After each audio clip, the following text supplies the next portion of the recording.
And just like that, the YouTube feed is live. So welcome back to the Blockchain Select Committee's work. We right on schedule according to our written agenda, 2 p.m. I believe that's what I said for the break, 2 p.m. So, and yeah, we had scheduled after lunch the Wyoming Division of Banking. We've already covered all of that. So we'll move into agenda item number 8, non-fungible tokens. And I believe that starts with a topic summary from our very own LSO staffer.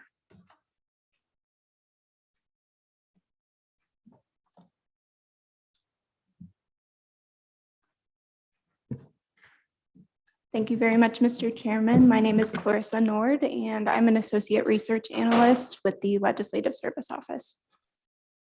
So if it's okay, Mr. Chairman, I'll go ahead and get started with my presentation for you all this afternoon. To provide you all with a bit of a roadmap, I'll just be highlighting some key points from the memo that's included in your meeting materials. And for your reference, it's appendix number 8-01. And so I plan to discuss non-fungible token or NFT technology. I'll provide a brief history of NFTs, discuss a couple of developments in the NFT market, and then I'll finally summarize a couple different NFT applications.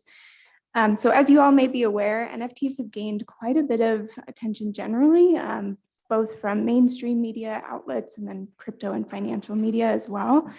And to demonstrate really how popular NFTs have become throughout the first couple months of 2021 alone, I wanted to mention that at the time I completed the research for this memo, trading volumes, meaning peer-to-peer sales of NFTs, have increased over 25 times since December 2020 alone. And certain NFT marketplaces now have valuations of over $2 billion. So getting into NFT technology, Mr. Chairman, if it's appropriate, I thought I'd just provide a very cursory overview of blockchain technology in general, as it provides the basis for NFT technology, if that's appropriate. That would be great. Thank you. Okay, great. So I'll reduce the complexity of blockchain technology to a couple key points, and then I'll get into more of how NFTs work. So at its most basic level, blockchain is a specific type of database that collects and records information in blocks that are chained or linked together, hence where we get the name blockchain. And so this database is distributed across a network of computers that are located all throughout the world, making it a decentralized system. And so most often developers use blockchain to support cryptocurrency transactions like Bitcoin and Ethereum. However, developers can store different types of information on the blockchain as well. But when specifically referring to cryptocurrencies, whenever a transaction is recorded in the database, that information is available across the entire ecosystem, and everyone can publicly see all those transactions if it's a public blockchain. And so no one person or institution controls the system, and this differs from traditional or fiat currency that is centralized, backed and managed by one regulatory authority. And so the information stored in those blocks is validated and agreed upon by a consensus mechanism, which ensures the transaction is true and correct. And so this is particularly beneficial in that it's pretty difficult to modify or forge those transactions, but it's particularly easy to verify ownership of those assets. So then this is kind of where NFT technology comes in. And so developers, as I referred to earlier, can do a lot more with blockchain than just support cryptocurrency. And so NFTs differ from other types of crypto assets in that they're distinct one-of-a-kind goods. So cryptocurrencies are easily interchangeable and divisible as well. But NFTs are something that cannot be exchanged for something else of equal value. And so this kind of brings up the issue of fungibility. And so a fungible commodity or good is something that is exchangeable with other units of the same kind. So an example of a fungible asset in the financial realm includes physical currencies as well as cryptocurrency, whereas a non-fungible good An example of that in an example of a tangible good would be something like a house or a used car. And then another concept I wanted to highlight as well is why tokens are so important. And so in terms of defining a token can depict any asset or good that is digitally transferable between two people. And tokens also illustrate the ownership of something for a particular user. And so NFTs exist on the blockchain by developers tokenizing or minting those assets to create a certificate of ownership that original creators can sell across different platforms.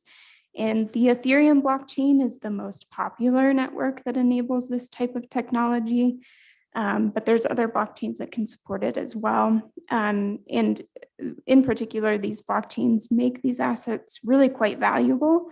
And again, because the transaction history is publicly verifiable, and you can it's very easy to prove ownership history of those assets.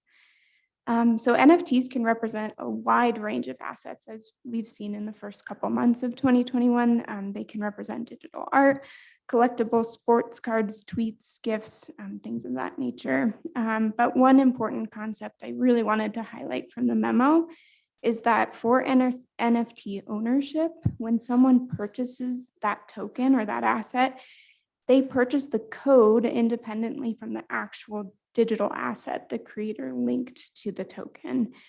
So this means that the purchase of that token doesn't necessarily, depending on the smart contract, constitute the transfer of rights or obligations for that asset.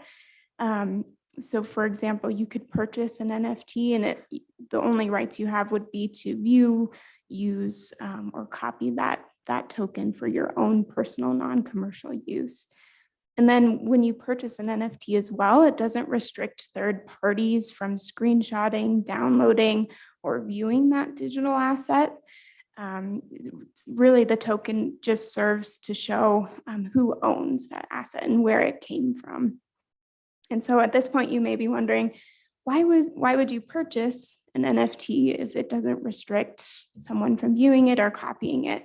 And so the most common example that I came across in my research was the Mona Lisa. Everyone knows what the Mona Lisa looks like. This is very much like the physical art collecting world. So there's thousands of copies of the Mona Lisa, but you know that there's only one true certified copy of the Mona Lisa. And that's where its true value comes in, and that that is the authentic Mona Lisa painting. And so really NFTs are just a way to track ownership and again, just know where it came from. And then getting into the history of NFTs and a bit of a discussion about NFT marketplaces. NFTs became more on mainstream and more popularized in 2017. And so OpenSea was the first open marketplace for digital assets.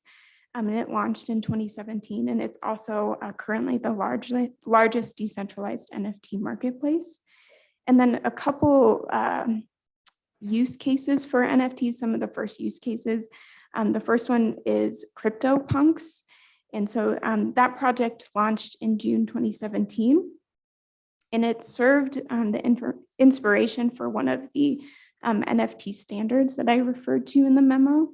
And so CryptoPunks are essentially just an animated image portraying a variety of faces and entities. And they have quite a bit of value on the market today. And then Cryptokitties is the next development in the NFT market. It was the project was initially released in November 2017 and served as the first conventional application of the ERC 721 standard. And Cryptokitties, if you're aware, it's just a blockchain-based game where people can breed, raise, and trade virtual cats on the Ethereum network in particular. And then Mr. Chairman, Representative Yin, do you have a Cryptokitty? Or just a real one? Mr. Chairman, I do remember when they were very popular, but I did not decide to buy a No Cryptokitty. Cryptokitty for you. Okay. Thank you. Sorry, Mr. Chairman, I was just checking. No, I appreciate that question. Thank you. Just the real one. Just really. Non-Cryptokitties. Mr. Chairman, is it fungible? Non-fungible real CryptoKitty or non-CryptoKitty. Got it. And then, Go ahead, Mr. Clarissa. Chairman, another really popular NFT marketplace that you may have heard of is the NBA Top Shot marketplace. And so this market launched in October 2020. And at the time I researched, it was the highest volume NFT platform with approximately $500 million in transactions throughout the first quarter of 2021. And one of the more notable NFT purchases is a video highlight of LeBron James dunking that sold for over $200,000 in February 2021. And then finally, Mr. Chairman, I'll wrap up with my presentation with a brief discussion of some other more practical implications of NFTs. So while CryptoKitties and CryptoPunks might seem more of a trivial type of NFT, I think as we can see, this technology could have far greater implications for the sector in general. And so just to provide you with a couple different of examples in this realm. So NFTs can represent official documentation like birth and death certificates, academic credentials, so you can secure that information on the blockchain.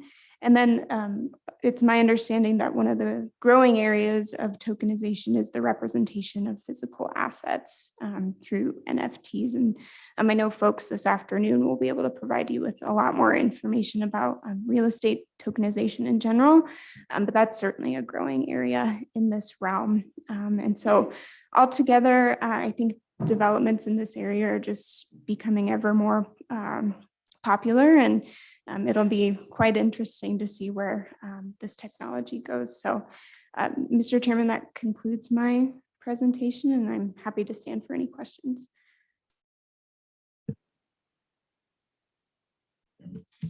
Co-Chairman Ruffus. Thank you, Mr. Chairman. First of all, excellent work. Thank you so much for this research. It's exceptional, and I think provides a really good background both on the technology side, but as well as the use cases. I've got a couple of questions. The first is with regard to how much use you've seen for things like intellectual property, and I see you specifically mentioning trademarks and access rights and usage rights. That's one area that I'm curious if there's any possible need for any legislation or how we would even go about doing that. So what kinds of trends are you seeing for that pay for usage, pay for access rights to the token? Clarissa. Mr. Chairman, Senator Rothfuss, in terms of the intellectual property side of things, if it's appropriate, I would defer to Elliot regarding trademarks and NFTs as he completed that portion of the memo. I'm trying to think off the top of my head if I came across any discussions of increased use for, as you mentioned, paying to see it, or a particular asset. And I sadly don't have that information with me, but I'd be happy to follow up with that. Okay. We can bring Elliot up. I'm Bring surprised you Elliot. didn't ask about carbon offsets. Well, that's a whole great separate conversation.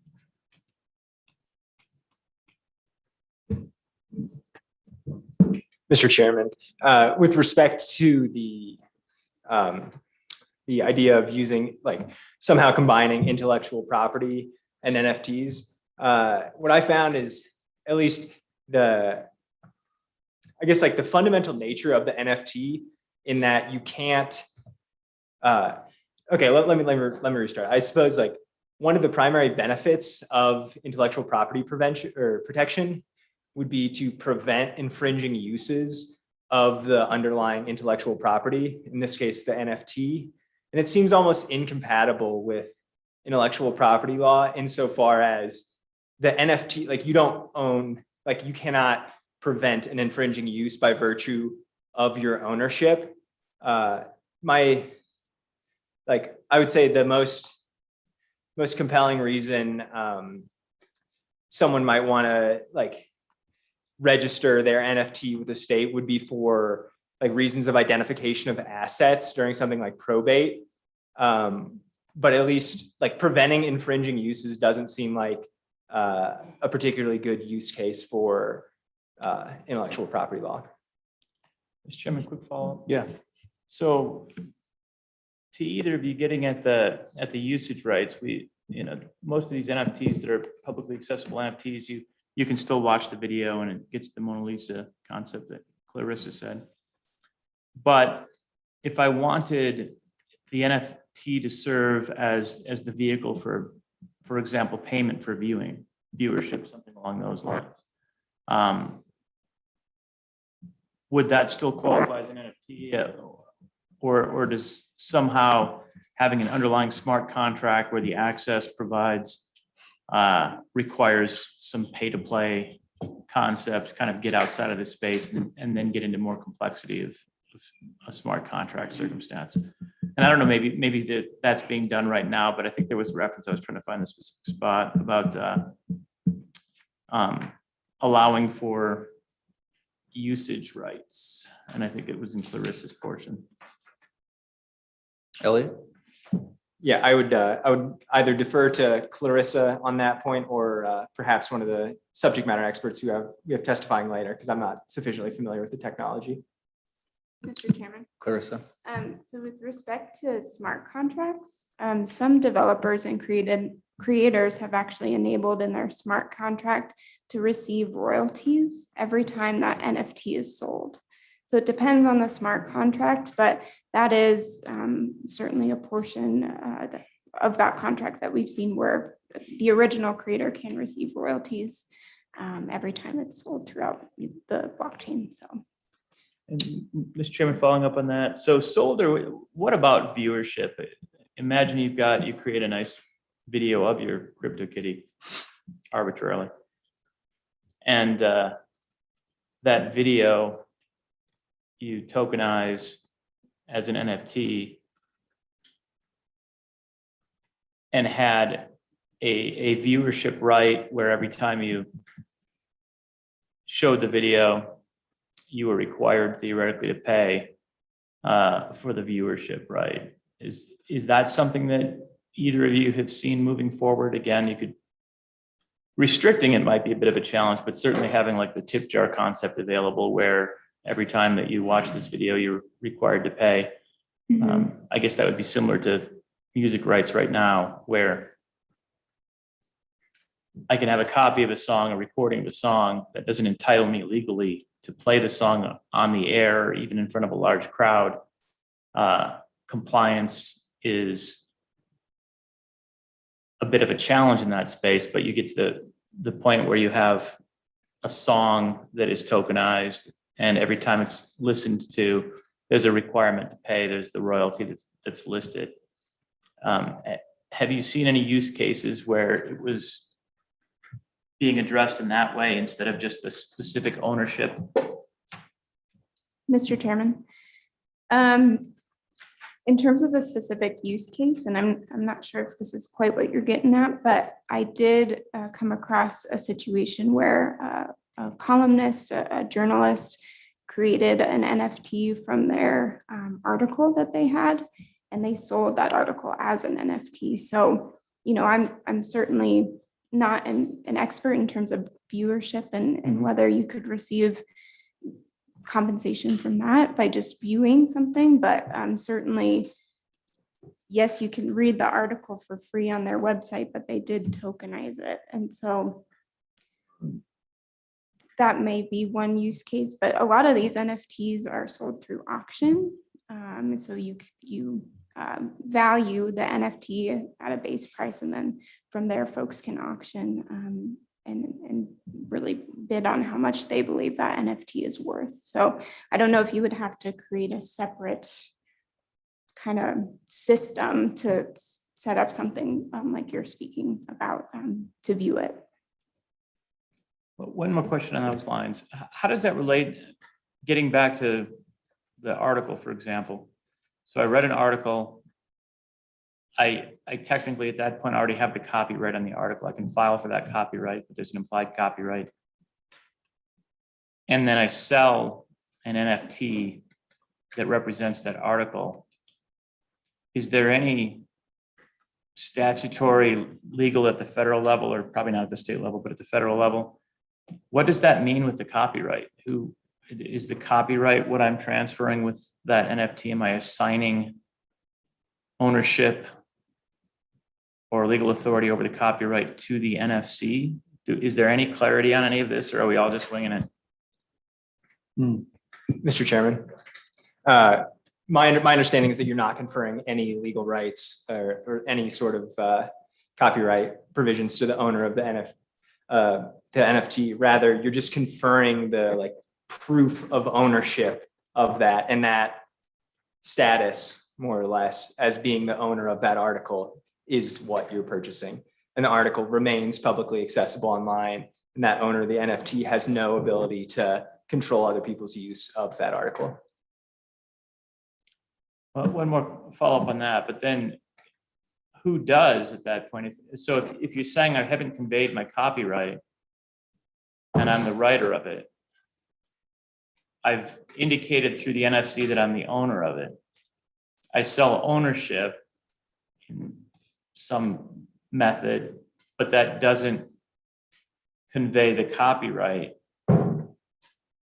Then what's the legal standing if I want to file a copyright infringement against the NFC holder that chooses to continue to show it? I don't know quite how that would play out. See, Mr. Kaufman actually jumped in. I don't know if maybe he's thinking, boy, I've got some answers to that. Or maybe not. Mr. Kaufman. Mr. Chairman, would you like me to respond? Yeah. So, Please. Mr. Chairman, in the NFT space right now, the general thought is it doesn't change the underlying claims for intellectual property. I mean, the two ways you establish intellectual property rights are common law rights or through registration rights. And so if you're issuing an NFT and someone challenges the underlying authority to do so, you're either going to have to prove that you have the authorized intellectual property rights either from registration or from common law. So it really doesn't change that underlying analysis as of right now. I'm sure we'll see creative challenges to that, but that's how most practitioners are approaching it right now. Mr. Chairman, can I follow up on that? Well, it seems like you get yourself, Mr. Kaufman, in a situation then where somebody was the NFT owner and somebody else was the copyright holder, and those two things were separate from each other. What rights would each then have, and could the copyright holder then choose to block or charge for access to the original copy that the NFT represented? So, Ms. Chairman, and I think Clarissa sort of answered that question.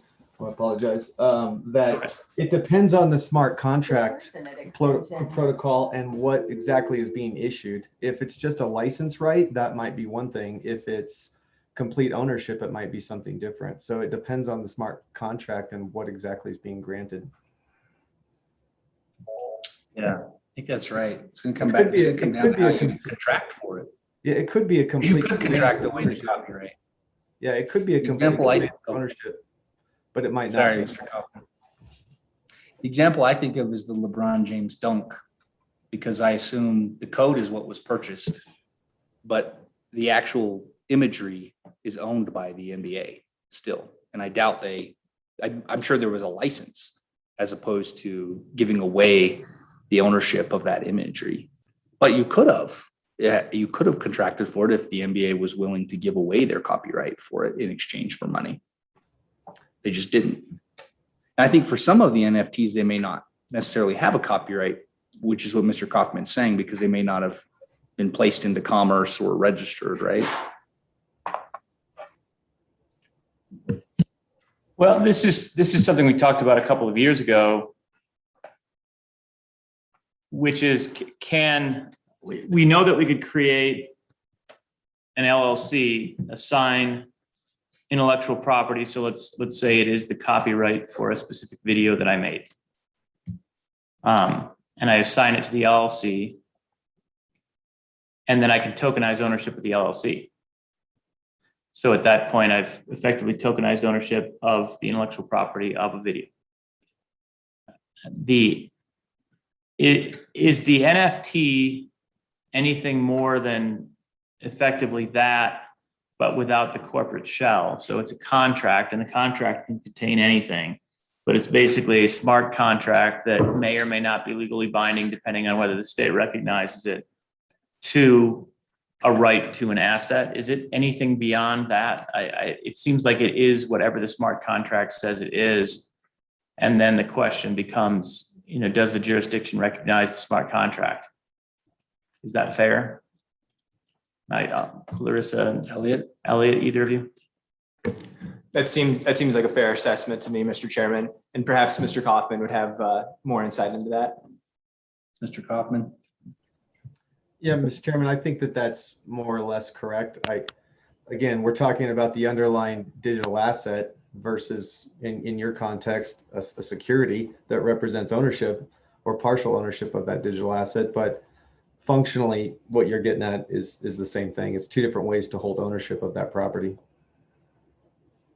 Mr. Kaufman, do you have any thoughts on Senator Rothfuss's other question regarding the ability to track the usage of the NFT and for royalties?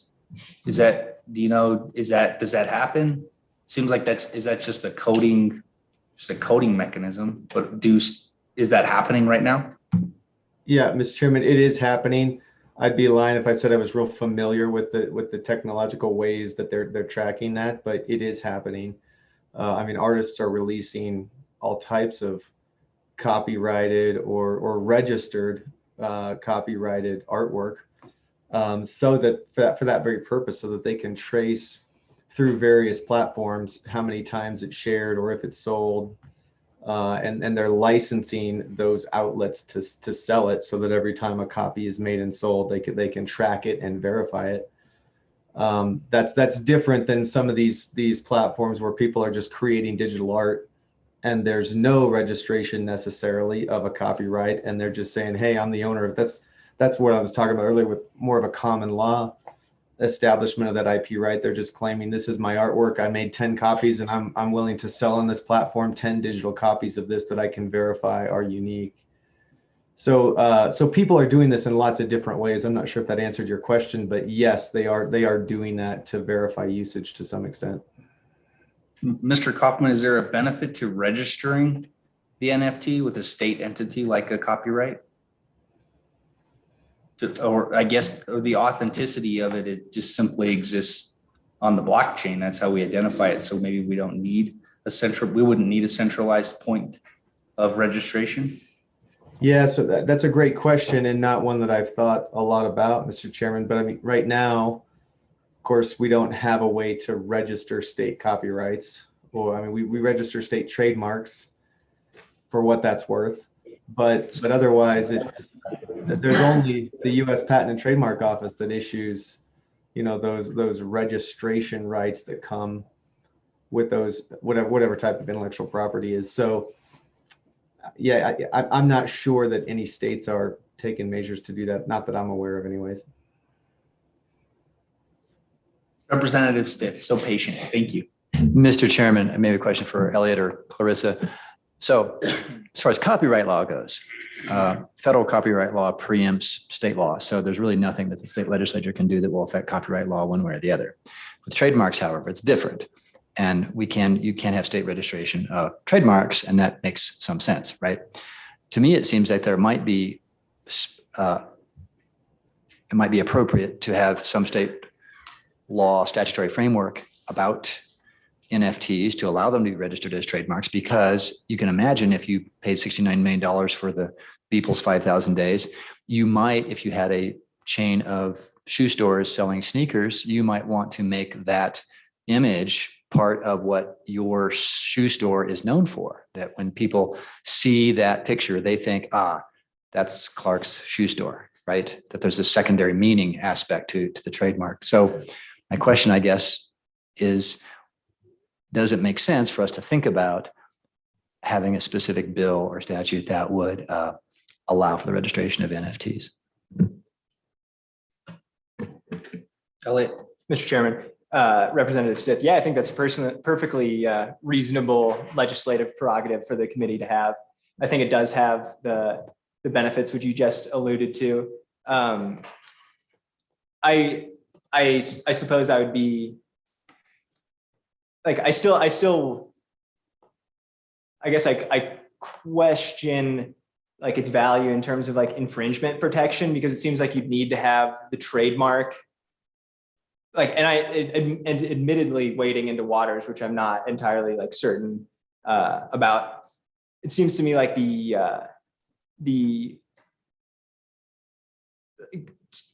don't know. I guess the NFT itself does not prevent infringement, but the trademark then would. So then you would need to have an image which is like sufficiently distinct and identifies your business that is not like, I don't know, that is also an NFT that is not like widely shared online. I'm sorry, I'm a little bit of incoherent on this point, because I think I could stand to do some more research on it. I think maybe what you're saying, at least what I'm thinking based on what you're saying, is, I mean, if you register the trademark, if you have an imagery and you register a trademark of the imagery, then you already avail yourself of the protections of a registered trademark. So the question is, what more do I get from separately registering my NFT in addition to, because I could already register it as a trademark, right? I mean, I think theoretically I could, if I can register a written logo, why can't I also register I don't know that our laws necessarily prevent me from registering a GIF or maybe they do. Mr. Kaufman, can I currently register a GIF as a trademark? So, Mr. Chairman, we have a saying in our office that we tell clients, and that is the rights that stem from a trademark come from usage in commerce. And the statutes are very clear there. So if you're using it for a business purpose to set forth an identity or create an association with a particular purpose in commerce, then yes, you can. It could be an image, a logo, a word mark. It could be lots of things. But the state of Wyoming doesn't really pass any, I don't know, measure of qualitative analysis on those marks. They only simply look and see if there's something else registered that's similar or could be confusing. Whereas, as Representative Stith pointed out, the federal law preempts state law in those areas. So if you have a unique mark and are able to get it registered at a federal level, at some level, the state registration doesn't matter. Representative Yin, did you have a question? Mr. Chairman, thanks. I mean, maybe this is a question for Elliot, just to get my head around it and put a physical analogy on talking about digital assets. When it comes to works of art, so maybe not the Mona Lisa, because I'm pretty sure that's public domain now, but if it's Jeff Koons' balloon dog and I buy a physical piece of art that's the balloon dog, I don't have any intellectual property rights conferred on that balloon dog, right? Like I can't recreate that balloon dog so many times and then sell the copies of the balloon dog. Is that correct? Unless the artist has specifically conferred IP rights to that piece of art. Mr. Chairman, yes, that's correct. So, I mean, I guess then would you say that the same applies to, I mean, I guess the same would apply to photography as well. So then the same would probably apply to NFTs, where unless there's an explicit conferring of intellectual property rights, there wouldn't be any conference in an NFT of intellectual property rights. Is that correct? I would agree with that. Thanks. That's all. Mr. Chairman? Yeah. I guess the question I have though is, are we kind of making all of this up, or is it pretty firm? I mean, there's a lot of transactions in the NFT space at this point in time. Does anyone really know what they're doing? Is there a lot of confidence in what they're doing? Would it benefit from having some clarity? Because I don't know that anyone really knows that all of these things we just said are true. Mm-hmm. I think we're inferring to some degree, and maybe I'm wrong, but. Did we invite Top Shots to legal counsel to Yeah, testify? yeah. What does Top Shots legal counsel think of all this? What are you finding on that? Is there clarity here?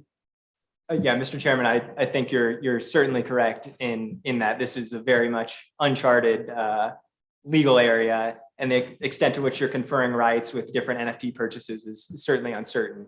What I would say is that my understanding of the people who are buying into these NFTs and who really like believe in the value of the products that they're buying are doing so because they believe in the authentication methods that are already existing inherent in the Ethereum blockchain or whatever blockchain is validating the particular NFT, as opposed to being validated by some like where a copyright gets its values from the government protection that it affords, and where an NFT gets its value is the authentication that the blockchain affords it.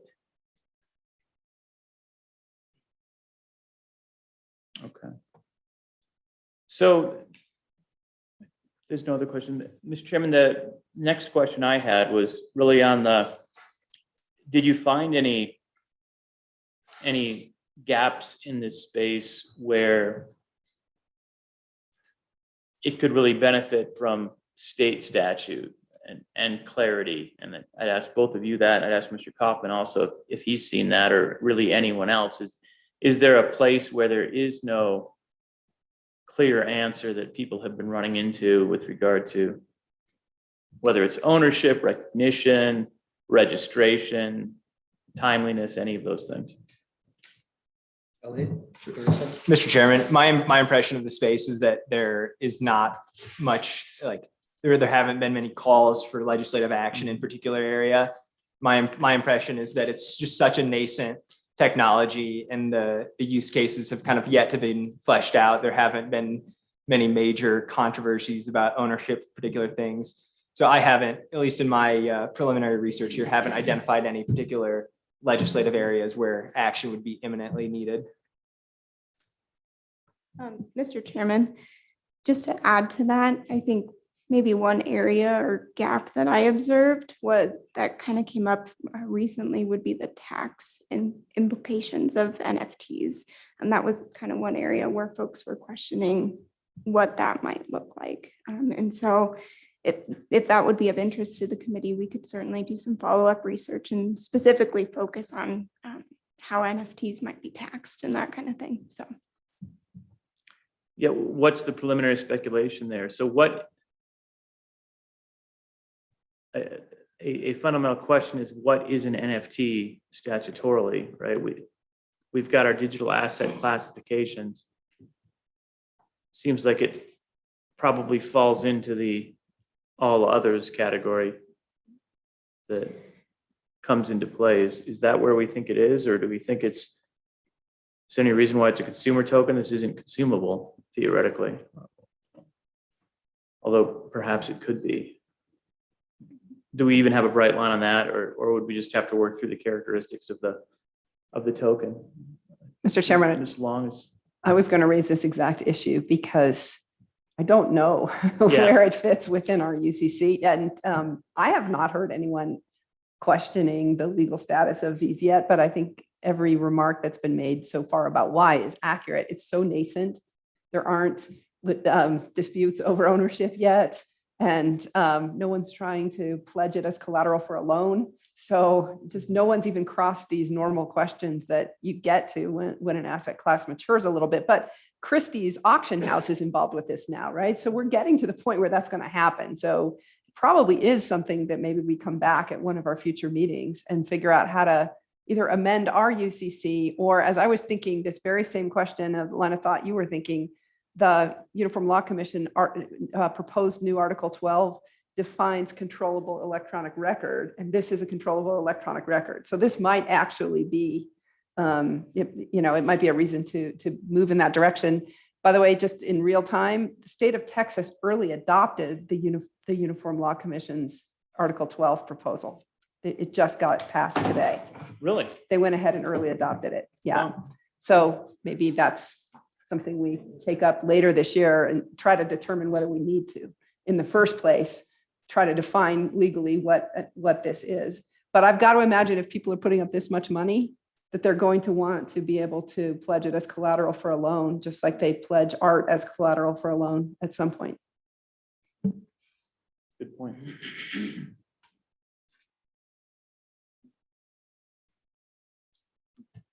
Mr. Kaufman.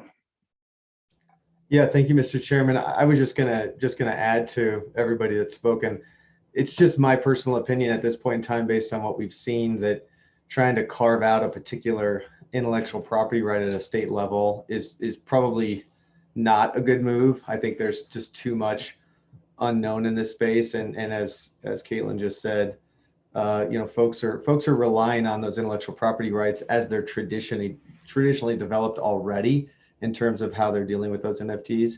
I did want to raise, though, for the committee, the one, and I have not thought this through. I have not done any independent research, but I have had 2 different conversations with lawyers that work in the space, and the issues that they're raising are with respect to state statutes of frauds, and how statute of frauds might be implicated with respect to NFTs as they relate to real estate, commercial paper, any number of other things that may be coming down the pike.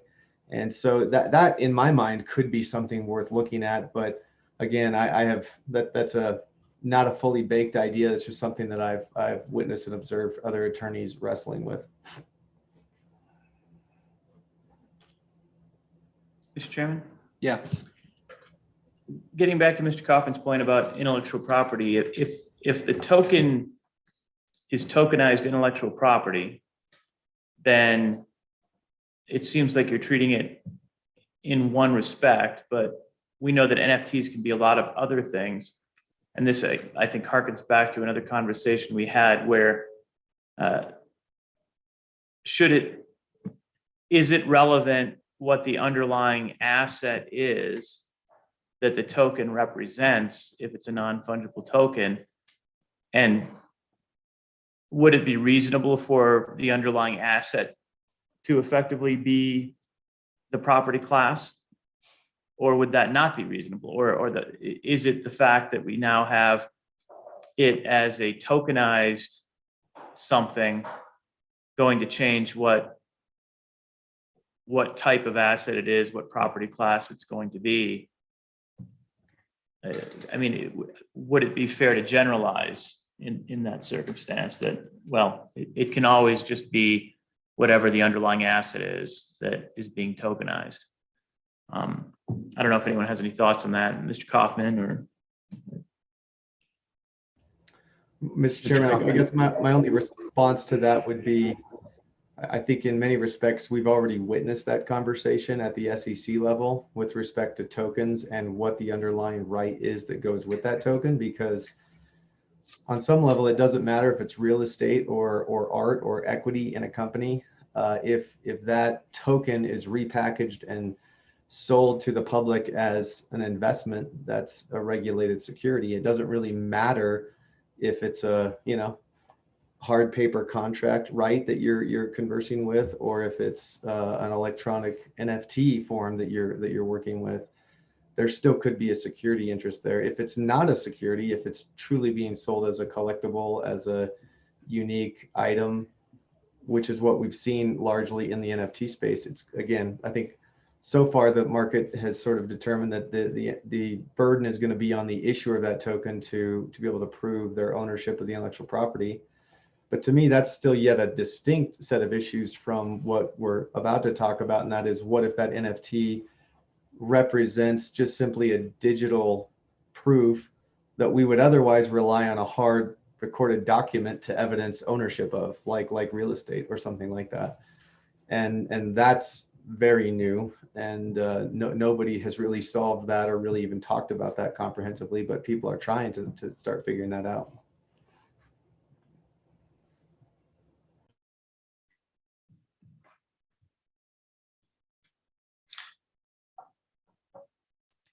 Well, Mr. Chairman, on that point, I think we focus a lot on the intangible property, but NFTs can be a digital representation of tangible property as well. So it can be a token that indicates ownership of the example that's used here is a baseball card. So full ownership of that baseball card can be represented through a non-fungible token. And again, you could get back to the circumstance where you just created an LLC, assigned ownership of that card to the LLC, and then tokenized ownership of the LLC. And that would be relatively straightforward in terms of how we would handle it. We kind of know how to do that.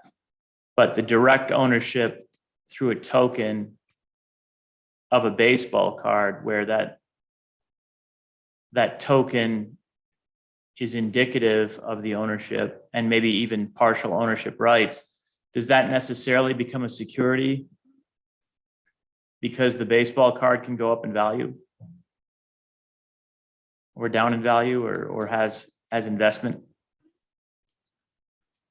potential? Mr. Coffin, what do you think on that? Mr. Chairman, I'm going to give the standard lawyer response. It depends, Sure. right? Because it really does. It depends on, of course, as the U.S. Supreme Court has determined, the Howey test, right? And whether or not how that baseball card in a tokenized form is being offered for sale, does it meet the Howey test? Is it a security? So it really is a facts and circumstances test, I think, in that instance. So if it's a baseball card of me, for example, there's little chance that we'd have to worry about it being a security. Oh. Good Senator Husband. Oh, Senator Nethercott. Hey, thank you, Mr. Chairman. To Mr. Kaufman, on the issue of the statute of frauds and NFTs, in your opinion, do you think they should apply? Statute of frauds applies to the transfer of NFTs for issues like real estate? Yeah, Mr. Chairman, Senator, that's a great question. And again, I don't claim that I've spent a lot of time thinking or researching this issue, but I am working with a couple of companies in particular that are building platforms to tokenize real estate and put those interests on those platforms.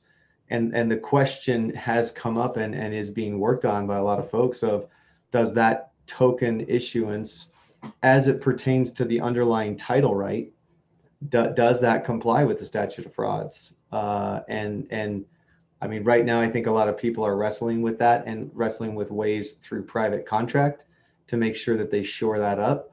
But obviously, I don't know that anybody knows, because no one has certainly litigated this in front of a court and asked for interpretation. So yeah, I don't pretend to have the answer on that question. I just think it's an interesting issue to consider. And so, Mr. Chairman, follow up? Yeah, please.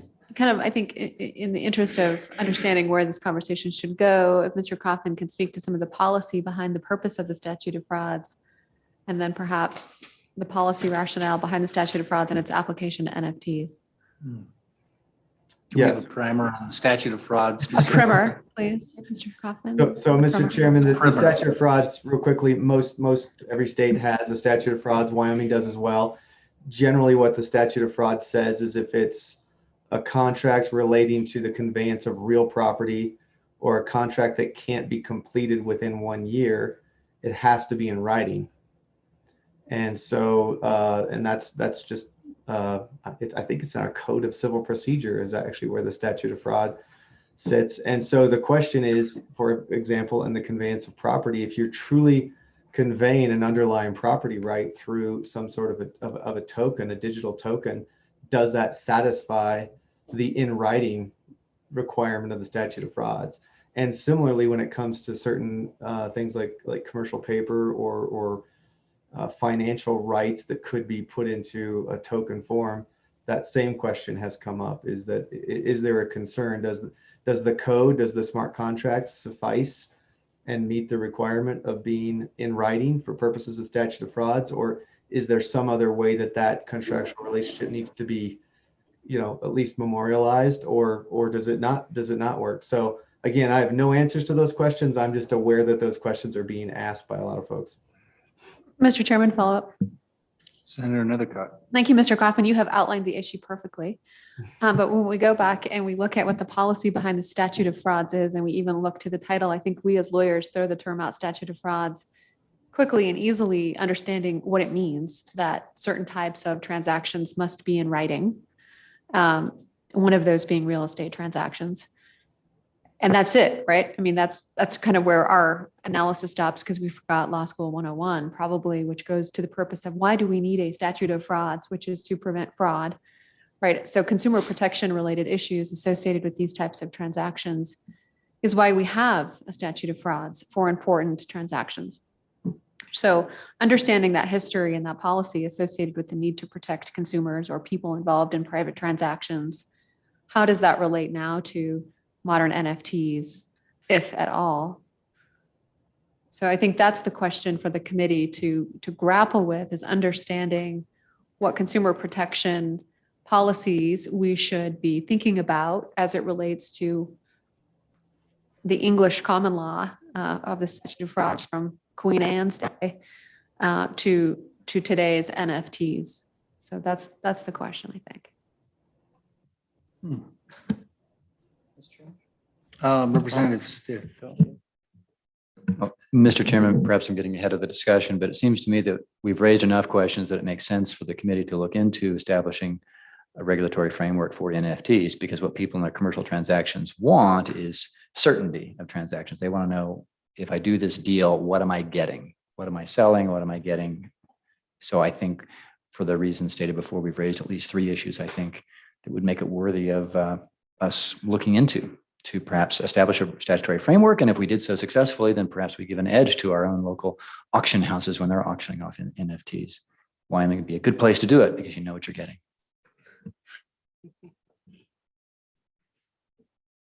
Wyoming would be the best place to do it. Definitely the best. Senator, please. I think Representative Stitt's right that there's a lot of value to us trying to provide clarity here, and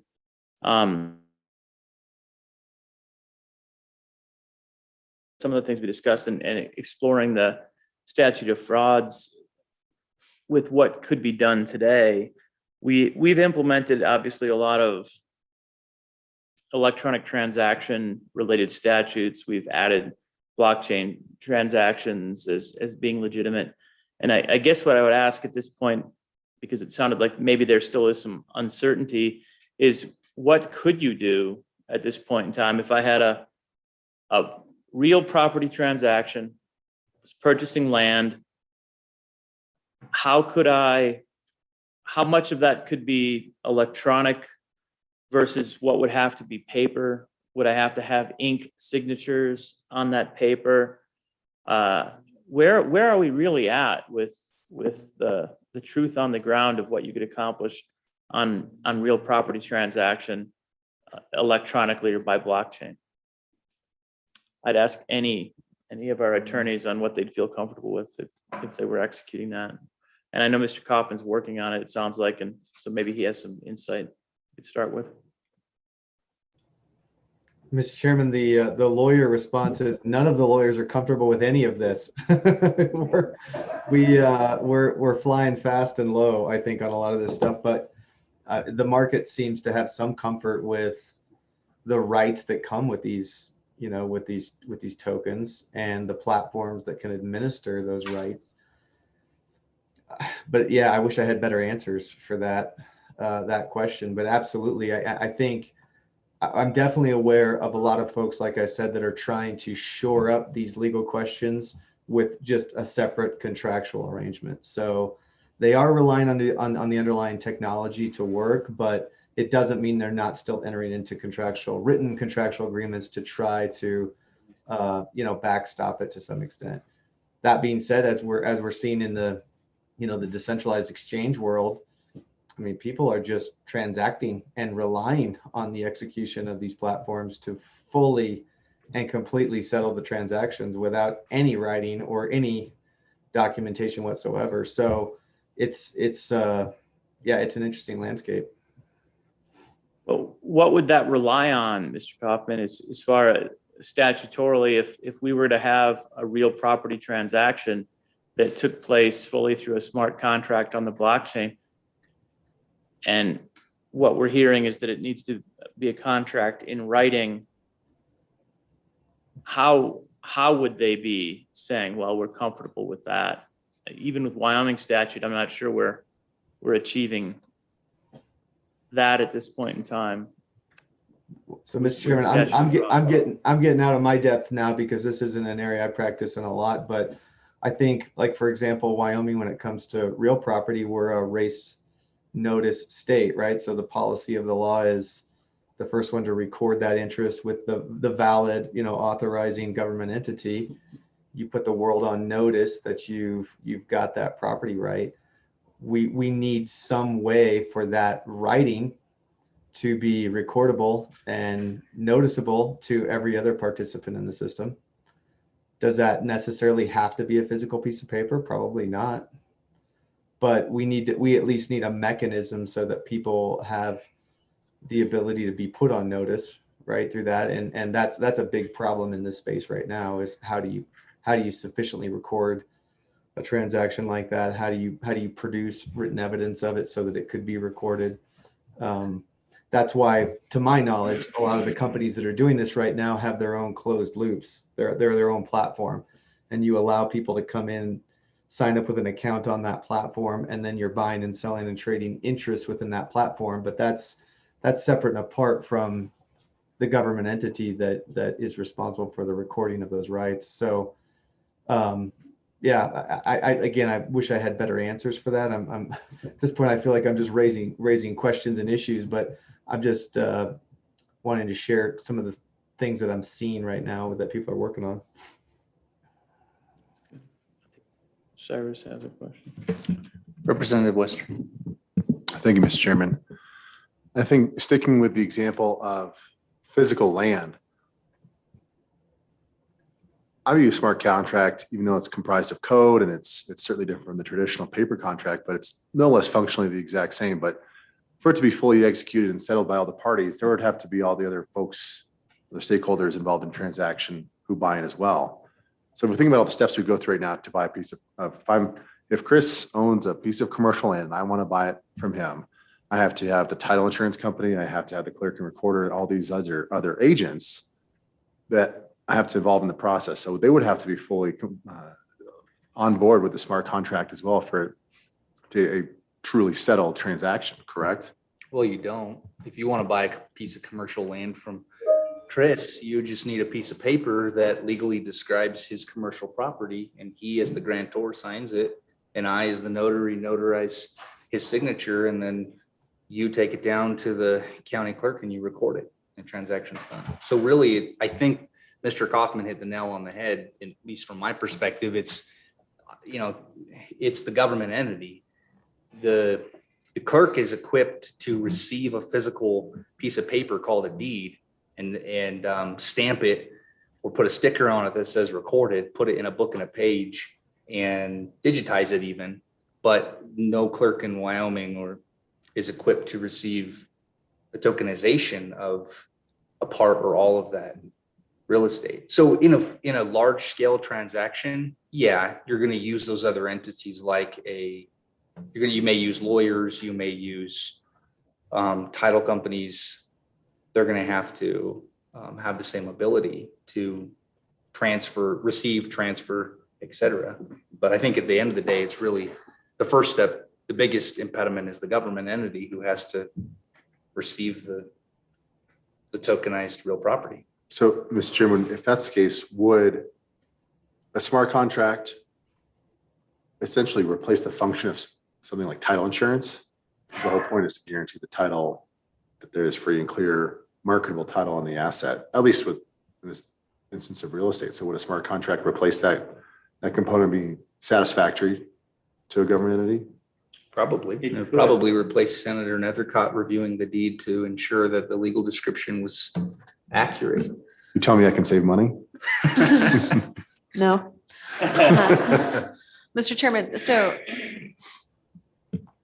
certainly it sounds like the concept could do a number of efficiencies associated with the transaction. But of course, as we know, there will also be additional complications, right, associated with the authentication of the record. So would it eliminate a clerk's office, the recording office, right? Because it would all just be done electronically, whether through an NFT or otherwise. So the elimination of an entire government office is possible, but unlikely because you still would need an official record. Title insurance, just because you transferred something over to someone else, certainly there's documentation of that transfer. That doesn't mean the title was good, that you actually had the ownership of it or that you paid what you were supposed to pay, right? I mean, so there's a whole bunch of concerns regarding the legitimacy or the legality of the transaction, not just a reflection that a transaction occurred. That doesn't mean that title is good. That doesn't mean you actually own it. That doesn't mean that there are other things that can make that action undone, which is why you need all those securities associated with that transaction. Not in the sense of what we've talked about with securities, but procedural safeguards with a land transfer.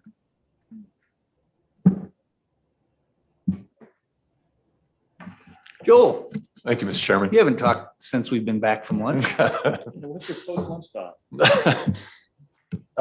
It's first a question, which is, would you have the same questions if we were discussing ownership of Ethereum? Does that same question exist in your mind, that it's not clear what happens with Ethereum, or have we addressed that? And that's a leading question, Mr. Right. Chairman. No, it's a good question though. So under statute, we've defined classification of a cryptocurrency and provided good context of how to treat that. So realistically, I think there's clarity there. So for the cryptocurrency itself, there should be statutory clarity. So the Mr. question is whether or not the statute of frauds applies to the buying and selling of Ethereum. The question was, would the questions that we're asking now, the lack of clarity, does that exist for Ethereum? Depends on the type of Ethereum. And Mr. Chairman, if I may, Ethereum Classic? No. No? Go ahead. the reason I'm asking is that by tokenizing these assets and transferring the digital ownership via this protocol, aren't we in effect defining, isn't it, if the answer to that last question is yes, we're comfortable that we've properly clarified the ownership of Ethereum and Wyoming property laws, then that's the protocol through which these NFTs are being transferred. There's other protocols involved as well. Cryptokitties has its own, for example, but I think, doesn't it sort of pull back to, are we comfortable with the protocol in which these digital rights are being transferred? Mr. Chairman, to Joel's question, I think there's a difference because effectively the cryptocurrencies themselves are what you could contemplate as a fiat cryptocurrency. They're the asset that is backed by, there isn't an asset backed by the cryptocurrency that is being transferred. The ownership is not being transferred or is not being represented as being transferred. It is the cryptocurrency itself, so that the tokens that represent the currency that are being legally transferred through that transaction. I think the question here is if that token now represents a real property asset or some other asset, we have no problem recognizing the transaction of the token. But I think the question is what happens to the asset that this token is supposed to represent? You know, is it brought along appropriately? And what classification does it fall into? That's where we start struggling when there's a lot of legal strings. Again, with real property, as Representative Western was saying, there are statutes behind a transfer of property. Well, there's no statute. We have an easy path transferring the token, no problem there. But when the token represents ownership of property, now we have a problem because we've got statutes on how to deal with the movement of the property ownership, even if they're satisfying the movement of the token ownership already. And that's where we have to resolve this and a lot of other things, and nobody else has really wrestled with it. And again, the other thing I was going to note though, is that we've already talked about the idea that it is no problem to tokenize ownership of an LLC, and it is no problem to assign ownership of a property to an LLC. And at that moment, I never have to go back to the registration office, to the county clerk again, because, you know, token X.LLC or whatever now owns all of this property, and I'm just going to move the LLC ownership, which does not have to go through an actual registration step. So we can abstract our way already to a real property transaction without having to go through that county filing. You don't think so? Why can't we do that? I don't think so, because the evidence of the ownership, there's nothing in the universe that, other than the recorded deed, that evidences the ownership of the actual real property. So while I may transfer the ownership of my LLC, if I don't transfer the ownership of if I don't evidence it through a deed that is recorded, I'm not confident that I did transfer the ownership of the real property. You didn't transfer Mr. Chairman, you didn't transfer the ownership of the real property. It started off owned by Token X LLC at the beginning of any transaction. At the end, Token X LLC owns the property. The same business owns the property all throughout, and 3 to 5 to 9 different owners own the LLC and transact ownership of the LLC as members. That nothing slows that down. I mean, it seems like, as a matter of fact, I don't even know, you know better than I do what it would take for me to transfer ownership of an LLC legally, but I think the bar is not very high. It's pretty low. Yeah, Mr. Chairman. Yeah. I mean, the distinction there is that technically the land's actual ownership never changes. You know, the LLC always is the owner, and is always the record holder. And so what a member of an LLC's interest is in the land that the LLC owns is, you know, only as to the interest of the corporation itself, of the entity itself. So no individual, in a sense, owns that land, right? Assuring all of the corporate docs were set up properly, and putting up the warnings wherever I can. You're welcome, Clark. So, you know, it's still that they don't own the land. So I can't say as a member of an LLC, I own that land. No, I'm a member of an LLC that owns that land. And that is the technical accuracy there. But in substance, pragmatically on the ground, does it feel the same? Certainly it does. But in reality, it is not the same. Yeah, I think that's exactly, Senator Nethercott always says better what I wanted to say, because that's exactly where I was headed. So if you tokenize real property, then I can say I have ownership of the real property. I actually do as the individual. Tokenize the real property. Versus what interestingly, my interest is it's actually a personal property interest in your scenario, because what I own is a membership in an LLC. That is personal property.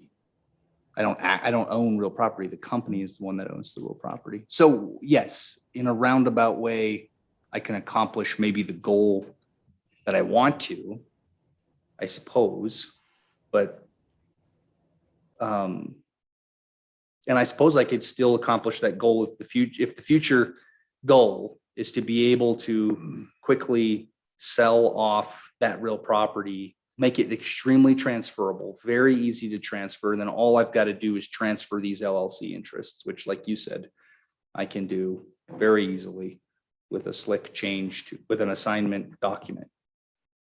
Well, and to take that a step further, it then becomes a fast transfer. Once it's in the LLC, it's now portable, even though the ownership of the real property never changes. The ownership of the membership, I should say, of the LLC changes. It could change several times, and then at any point, imagine there's only at any point one member of the LLC, so always a single individual is the member. Then it can get to a destination member, so to speak, and then the member on behalf of the LLC can just assign ownership of the asset to the member, theoretically, to take ownership of it. Right? So you actually have a vehicle currently that allows what you could contemplate as full portability. I don't know if there's tax implications of that, though, if you're assigning a property that's owned by an LLC to its one member, there might be some nuances there. So just real quickly, as Chairman Rothfuss evaluates that, what needs to circle back around is these concepts associated with consumer protection issues, right? And statute of frauds. So the LLC is theoretically selling an interest through an NFT and an interest in land, right? And the buyer thinks that they're buying an interest in land, a fractional share of Yellowstone, right? And so, but in reality, what that looks like in reality, because those corporate docs are not recorded deeds that clearly spell that out, because it's not in writing, you have serious consumer protection issues, right? So I think what you're driving at is the ability to fractionally have ownership interests in real property, which is not something that we have traditionally experienced. It's called a timeshare. Or a timeshare. Can I interest you in a timeshare? But further on the consumer protection point, I was thinking of Senator Furphy would particularly, I think, be interested in this, which is that at some point you have competing interests and you have the ability to transfer away those LLC membership interests so quickly, and to the point that nobody really knows who actually owns that real property. Yes, we know it's ABC LLC because that's what the deed says. And we know that when something goes wrong, we'll just serve the registered agent of ABC LLC, but we don't actually know who ABC LLC is. Versus, which brings you back to why, there's multiple policy considerations as to why we have this system where we, going back hundreds of years, why we take that physical piece of paper called the deed and we record it. It's not just so we know who ownership is, but it's so the rest of the world knows. It's not just so I know that I own it, so the rest of the world knows who owns that property. So I think that's another consumer protection issue that we butt up against. Representative Western. Since we're really off in the stellar sphere here, here's a question. For these NFTs, wouldn't it be possible, assuming that we get to a point where there's confidence in these settlement of transactions, to have them, these NFTs, certainly for real property, be traded like on an index, the way we see securities are? Is that something, does that exist right now?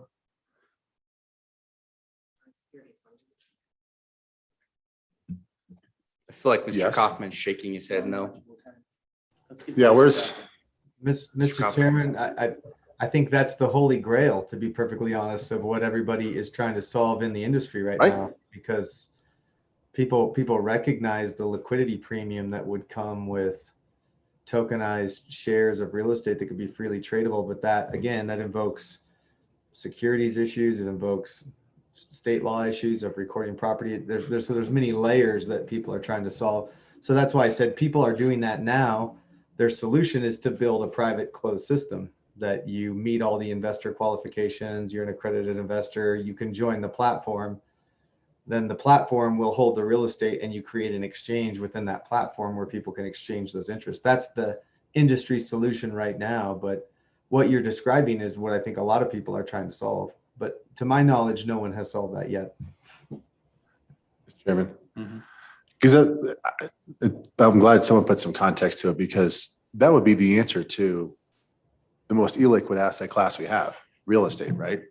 Where to consummate a transaction, it can take months. If it's a complicated asset, you got to do title work and got all those gosh darn attorneys you have to involve in all that stuff. But if you could swap things on some kind of exchange, now you've just made a really illiquid asset pretty dang liquid, assuming there's a class of buyers that are interested. So that's kind of the context that I'm thinking about all this in, is in real estate, and whether it's through NFTs or some other kind of security token, whatever you want to call it. So,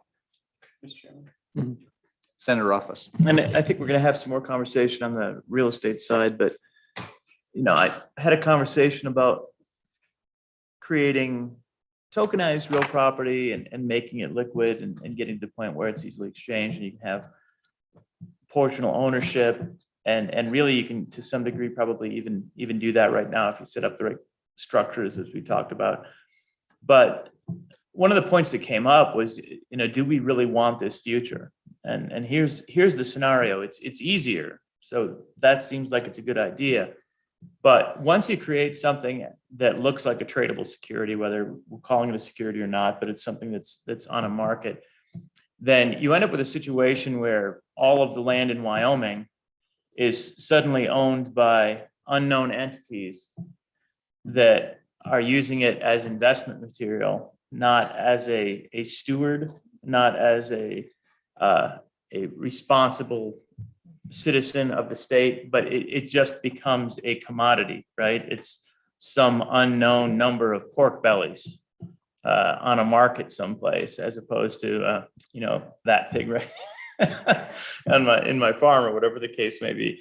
So it's a different world, and you kind of have to think of what the actual implications of making it that easy are, and whether we want that or what where you dial it in. Do we want pure liquidity and fractionalization of ownership of all of the real estate in Wyoming? Is that actually a good thing? And actually, when I had this conversation afterwards, I was thinking, all right, that we could do that, but I'm not sure that's a good thing.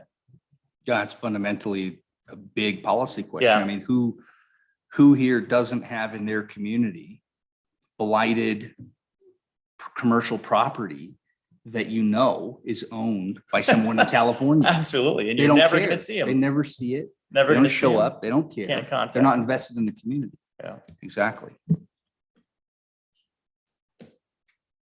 Cheyenne doesn't, right? No.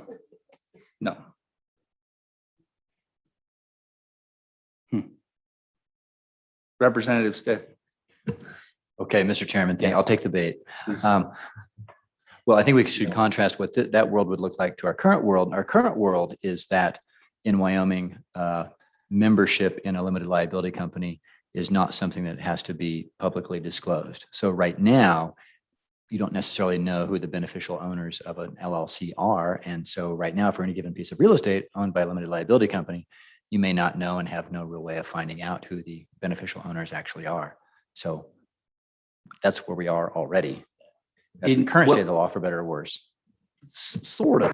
I mean, you really would have to go through a lot of, because at the point of purchase, absolutely, right? If I purchase from you a commercial property and I do it under ABC LLC, and we go and we look at the deed, Clark Stith's name is on it as the transferor. Grantor to me is the grantee. Nothing appears. But the moment I sell my commercial property to ABC LLC, sells it to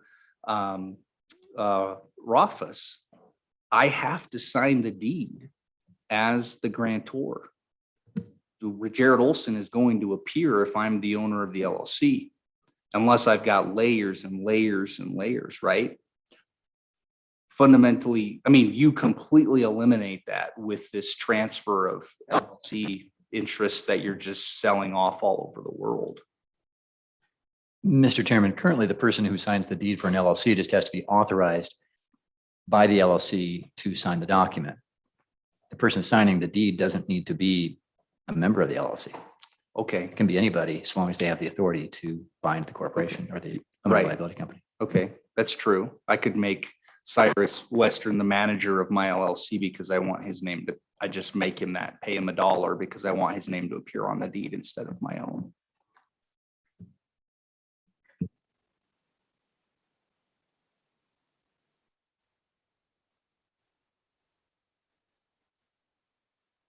Well, I know you've got public testimony. I don't know if there's any more questions where we're at right now. Okay. No other questions. We'll let LSO move back to you. I mean, you sat there very patiently while we did, I don't know what that was, an exchange of ideas. Thank you. It was awesome. But yes, thank you for the information. And now what we'll do is, I know we have two individuals lined up for public comment in the Zoom world, Clarissa. Well, it seems like, let's go ahead. I think we have Mr. Pope and Rich. I know Mr. Pope wants to talk about real estate. I don't know if Rich is NFT general. So let's just start with, Rich is NFT general. let's start with Rich so we Yeah. can have an NFT general conversation. And then go to real estate. And then we'll go to David for Yeah. real property. And we've got Brendan too at some point. I don't know what- Brendan? Oh, Yeah. Brendan, yeah. Do we know? Do we have any idea of I exactly? would guess general for Brendan, but Okay.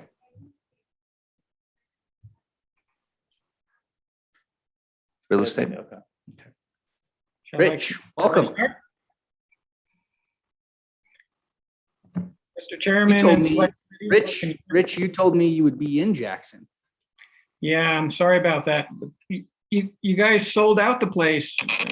Having a holiday or something. Go ahead. So, Mr. Chairman and Select Committee, thank you for hearing my public comments. My name is Rich Kopshow. I'm the co-founder of SDK Tech, a company in Laramie that is dealing with NFTs, and Load Studio, a venture studio in Laramie. I'm also the founder of NFT DAO, which on the day that the Senate agreed that they wanted to do DAOs, we took out the NFT DAO on 3/9, waiting for July to happen, where we can start implementing some of the legal infrastructure. So I'm going to cross over like 3 different things you're trying to talk about this weekend, and that's NFTs, DIDs, and DAOs. So thanks for hearing me. Specifically, I'd like to talk about the importance of NFTs, why they need to be considered legally, and that I'd start with the definitions, some review of historical background, and then describe why it actually matters to me, and then lay out some of the issues we're facing, and then some concluding comments. So they did a really good job at LSO defining what the landscape looks like, so I won't go into any great detail there. Suffice it to say that an NFT, or a non-fungible token, is a digital version of a certificate of authenticity, a digital file with a unique identity that is verified on the blockchain. So each NFT also carries its own set of intellectual property rights, which, of course, we know copyright law imbues a creator with rights without anything in writing or without having to register anything. NFTs carry their own set of intellectual property rights. They're unlike cryptocurrencies in that they're not interchangeable, whereas cryptocurrencies are fungible and are entirely changeable between one another so that they can be useful for payments. NFTs can represent a one-of-one original, such as a unique work of art, contract, or approval signature. NFTs can also represent one of a fixed number of copies in a limited series, which brings up an interesting question. For instance, if you look at a dollar bill, they're all the same, but they have a different serial number. When you have an NFT that's a ticket, they can all be serialized. So the question becomes, are they fungible or non-fungible? And I think the record then shows that it goes to what is on the blockchain. And if the blockchain is specifically a unique identifier. So NFTs have a unique identification code and metadata that is distinguished one from another on the blockchain and represents items on the blockchain that can't be replicated. So for example, a cryptocurrency can be substituted in a transaction, a dollar for a dollar, just like a Bitcoin for a Bitcoin. But because NFTs contain data that distinguishes it from any other NFT, as in the metadata and so forth, that is what makes it non-fungible. Rather, it's one of a kind. Just like if you're buying a ticket for a concert seat, that individual seat is yours. So additionally, NFTs are composed of software code, either as native assets on some blockchains or in the form of smart contracts that can provide programmable benefits to accompany the NFT and directly control the transfer of digital currencies or assets between parties under certain terms and conditions. And so I bring this up because smart contracts is one way that NFTs are created, but there are blockchains that do not require you to use a smart contract to build an NFT. And so when we build the laws around these things, we need to take that stuff into consideration. It's the difference of different technologies. And we shouldn't be specific about any one technology. So to illustrate, the code could detail limitations in the use of the NFT by the purchaser. So for instance, you can build into the metadata or into the contract exactly what an NFT allows you to do. So for instance, it could provide for resale of royalty payments and prove ownership in a certain way. And that would be in accordance with whatever copyright is provided there. So think of owning NFTs now with your DID. That starts opening up a whole nother set of questions and concerns. So a little historical background. NFTs in the first quarter of 2021 were a $2 billion business. It was 20 times more volume than the previous quarter, twice as many buyers than sellers, and that is reported by nonfungible.com. NFTs are revolutionizing the creative industry with potential for remonetization and the next $1 trillion economy. Taking a historical look back to 1999, when content was digitized, the Napster moment happened. Until now, you could sell music and art to make money. 2001 was dematerialized. MP3.com, iTunes, margin and volume lowered slowly, then suddenly, as technology put 1,000, then 10,000 songs in your pocket. Between 2002 and 2020, the market for artists was demonetized. The democratization lowered the hurdle to almost free to create, produce, and build audiences. Attention and trust became the currency, and platforms won big. But as COVID came in, it killed remaining money streams like personal events where artists could make money. So 2021 sees the remonetization for artists with the decentralized systems unleashing $1 trillion market opportunity to put fans and artists in control of their data, identity, and creative license. Not as obvious, though, are how NFTs will revolutionize many other areas of our lives where non-art use cases will emerge, such as supply chains, track and trace, legal contracts, warranties, as it's been mentioned, real estate, insurance, and many other parts of our lives will get impacted and changed by the way NFTs are used. So why does it matter? Well, to me, it matters because as the founder of NFT DAO, we're building an open source framework anyone can build an NFT marketplace on. So think of this as like Shopify, where anybody can put a storefront on top of it. These can be marketplaces for art, music, document signature, insurance, sales, or anything you can imagine that needs a digital provenance. We're also working with ownership of these NFTs using decentralized IDs. So think of owning all of these things with your DID. So given the interest in NFTs and the potential for significant profits to be made by minting, selling, or trading NFTs, people who work with NFTs need clarity with applicable securities laws so they don't run afoul of the law. As well, property rights become interesting here. and are of a necessity. So some concerns that we have are, when is an NFT deemed a security? Copyright and licensing requirements throughout the value chain of creators to buyers and resellers of these NFTs. So liabilities of platforms versus marketplaces built on platforms. I'm building a platform, there's going to be many people that will put a marketplace on top of that platform. What are the liabilities throughout the stack? Some of the issues with NFT interest growing on a worldwide level, the legal treatments of NFTs continue to evolve and are unsettled. Some issues that need consideration are, right now, an NFT is on the blockchain. It's a digital record.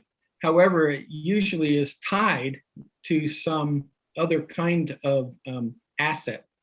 So consider that an NFT and the digital asset it represents are typically stored separately.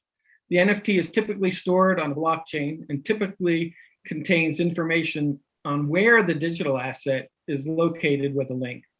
However, if the digital asset is deleted or the server hosting it fails or otherwise goes offline, the link will break and the NFT that remains may be worthless because it will no longer be associated with the digital asset should there be no backup. Therefore, a unique asset authenticated by an NFT cannot be replaced and may leave the NFT purchaser without recourse. So depending on the specific NFT, this can result in business interruptions, regulatory record-keeping violations, and loss of data. Some things that we really need to consider in how we make some laws around protecting consumers, as has been mentioned earlier.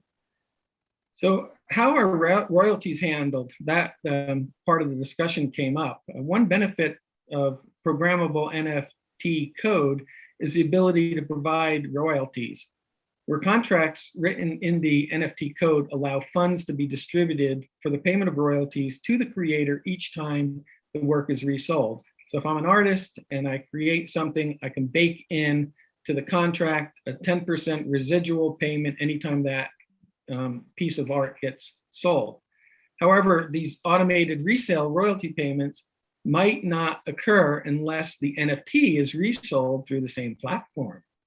So I believe the US law does not recognize resale rights relating to creative works.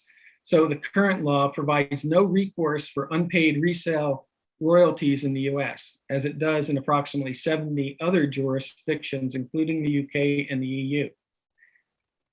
About the statute of limitations, some data protection laws give individuals the right to erase their personal data, but the immutable nature of the blockchain poses an obstacle to the execution of this right.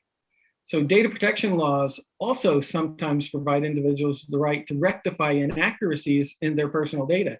However, the blockchain technology might make this right functionally impossible to exercise. Another consideration we need to have.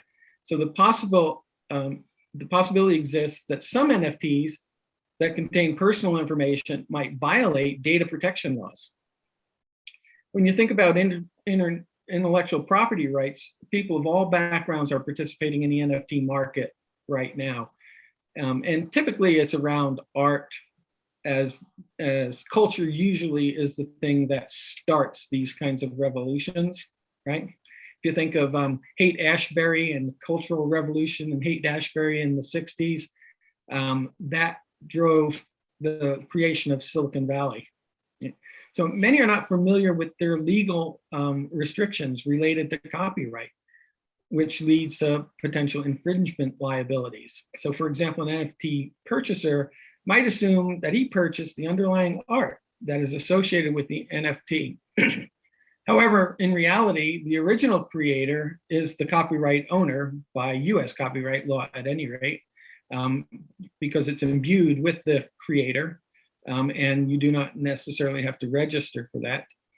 And so they're the ones who actually retain the exclusive right to copy, distribute, modify, publicly perform, or publicly display the art, unless they specifically grant it to someone else, which brings up the question, how can certain artists or certain buyers make requests for those particular rights.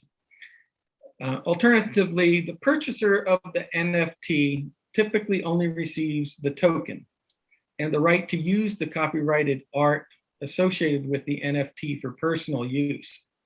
The purchaser who believes that the right associated with the underlying art were misrepresented and who faces a loss in value might create litigation liability for the NFT seller under a variety of legal theories. And if I'm a platform manufacturer, do I have any liability, or is it the marketplace on top? Where in the stack does that stop? Also to consider as ways to bound copyrights when NFTs are supposed to represent rarity. For instance, an artist says it's going to be one of a kind. How do you bound that? Since he owns his own copyright, he can go out and make more of them. This requires the creator to limit their copyrights in some ways, to perhaps agree not to create derivatives or new mintings of the same items previously sold as rare. So some copyright issues to make sure that we are thinking through include clarity of the legal obligation to get a license or permission from the rights holder to use copyrighted work in an NFT, like the right to reproduce, prepare derivatives, distribute copies, publicly perform, and publicly display. When does a defense like fair use come into play in regard to all of these issues?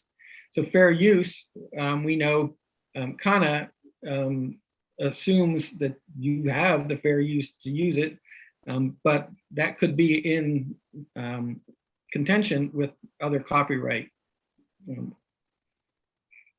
So in terms of the legal issues for buyers, now it becomes an issue of clarity. Clarity should be describing first and foremost, what are you buying? Some marketplaces have very specific terms and conditions. It was mentioned about Top Shots, for instance.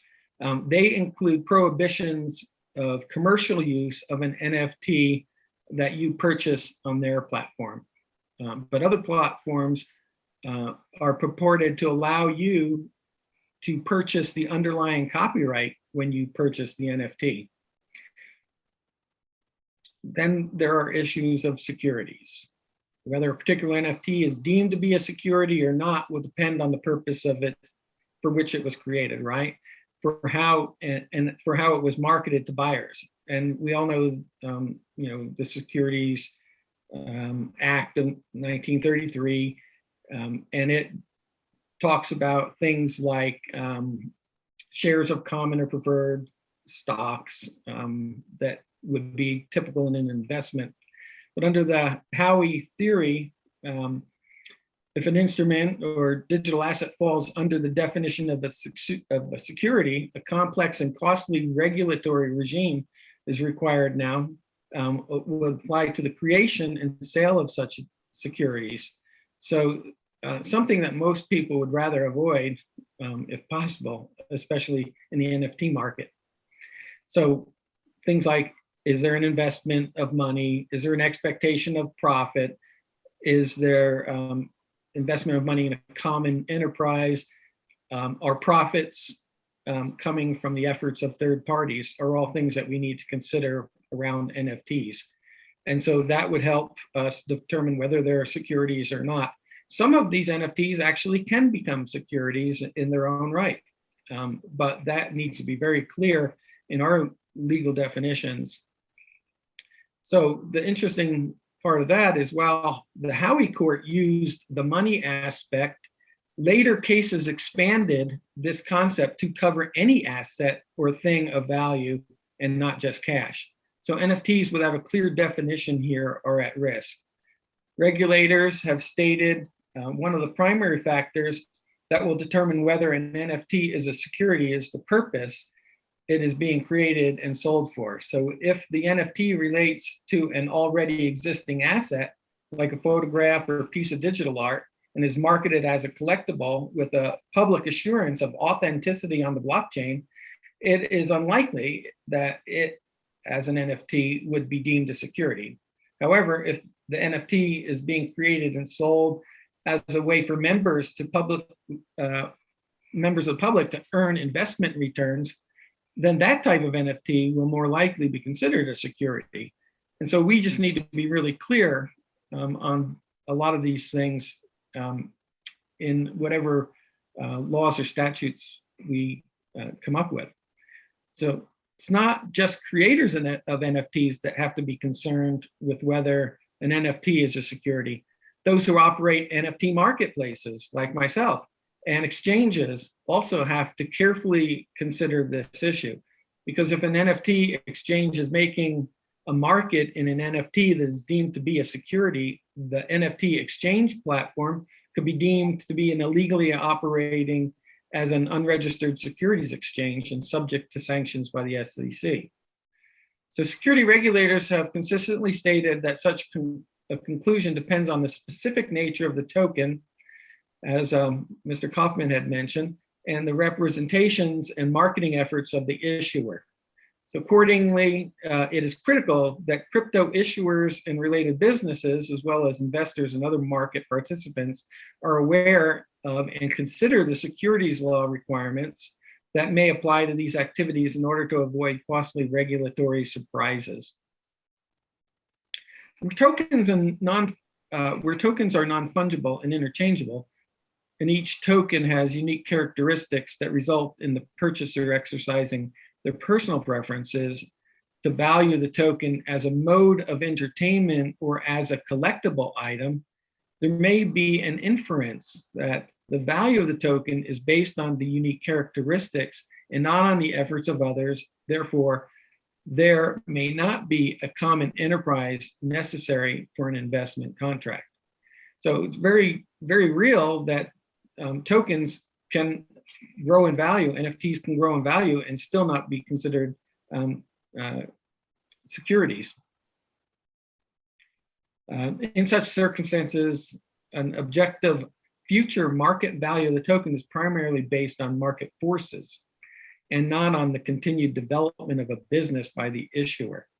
And so that is what helps distinguish this. So many of the NFTs representing digital art, trading cards, and other collectible items would seem to fit the description given the unique characteristics and scarcity of each token, the lack of representations made with respect to the utility or liquidity of a token, and the fact that the value of the token are not primarily based on the development of any business or platform, but instead the preferences of the purchaser and the value that purchaser places on the underlying assets. So those are other ways that help distinguish the difference between a security, and we really need to be clear in how we define things here. So even though guidance indicates purchasers who are valuing tokens as a mode of entertainment or collectible items based on unique characteristics, suggests that NFTs certainly aren't securities in all cases. Another consideration in analysis is whether the tokens are reasonably expected or are marketed to trade on one or more crypto asset trading platforms, including peer-to-peer trading platforms and decentralized platforms, which may indicate that purchasers are purchasing the tokens with an expectation to resell them for a profit. As such, how tokens are marketed to purchasers and market expectations regarding secondary trading are critical factors also in determining whether a specific token is a security. So with all of these considerations, in conclusion, I'd like to state that NFTs have the potential to transform and transition us to a more digital world. NFTs are making it possible for creators to attach physical properties like scarcity, uniqueness, and proof of ownership to digital assets. NFTs will offer new methods and means of monetization of items that were previously demonetized. The NFT market is still very early. We will see significant infrastructure be built as intermediaries, tokenization platforms, distribution channels, custodial solutions, e-commerce integrations, marketplaces, decentralized exchanges, and the like. As the market continues to evolve, so will the need for sound legal and regulatory clarity. So therefore, I ask this select committee to consider carefully a regulatory regime that clarifies the ownership, use, transfer, storage, and future economic implications of NFTs. Write laws that do not describe the specific technology because those are changing. For example, smart contracts are not the only way to create an NFT. And interoperability is really the biggest future concern. How are NFTs created on one blockchain recognized on other blockchains and are moved and transferred to another? So for example, how do I use a game NFT from one game in another game? I don't have this problem with a bar of gold. I can store a bar of gold in one place, then go get it, pick it up, and take it to someplace else and store it over there. And we have to have the same interoperability with NFTs. I thank you for your time.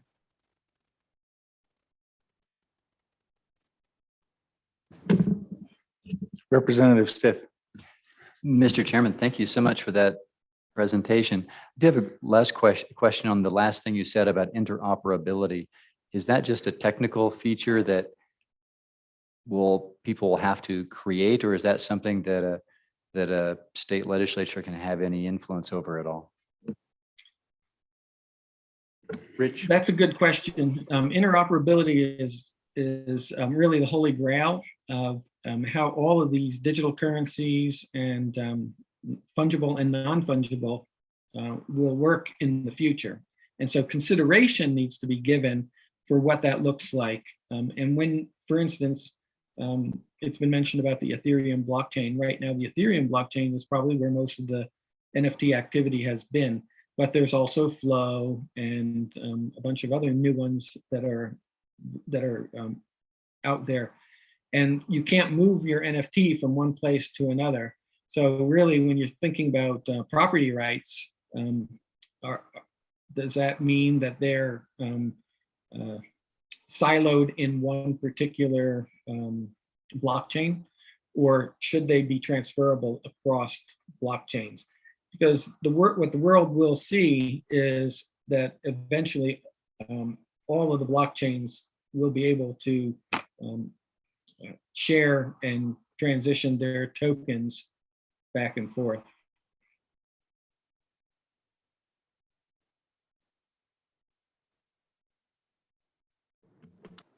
Representative Western. Thank you, Mr. Chairman. Thank you, Rich, for your comments. I really do appreciate them.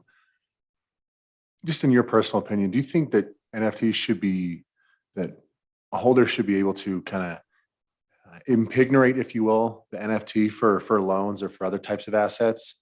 And would you potentially go about perfecting liens on those assets the same way you would for real estate or other kind of things? Or what's your personal opinion on that? That's already happening. People who own a large portfolio of NFTs are already putting them up as collateral for loans. They're also using them in liquidity pools and earning interest on the storage of their NFTs.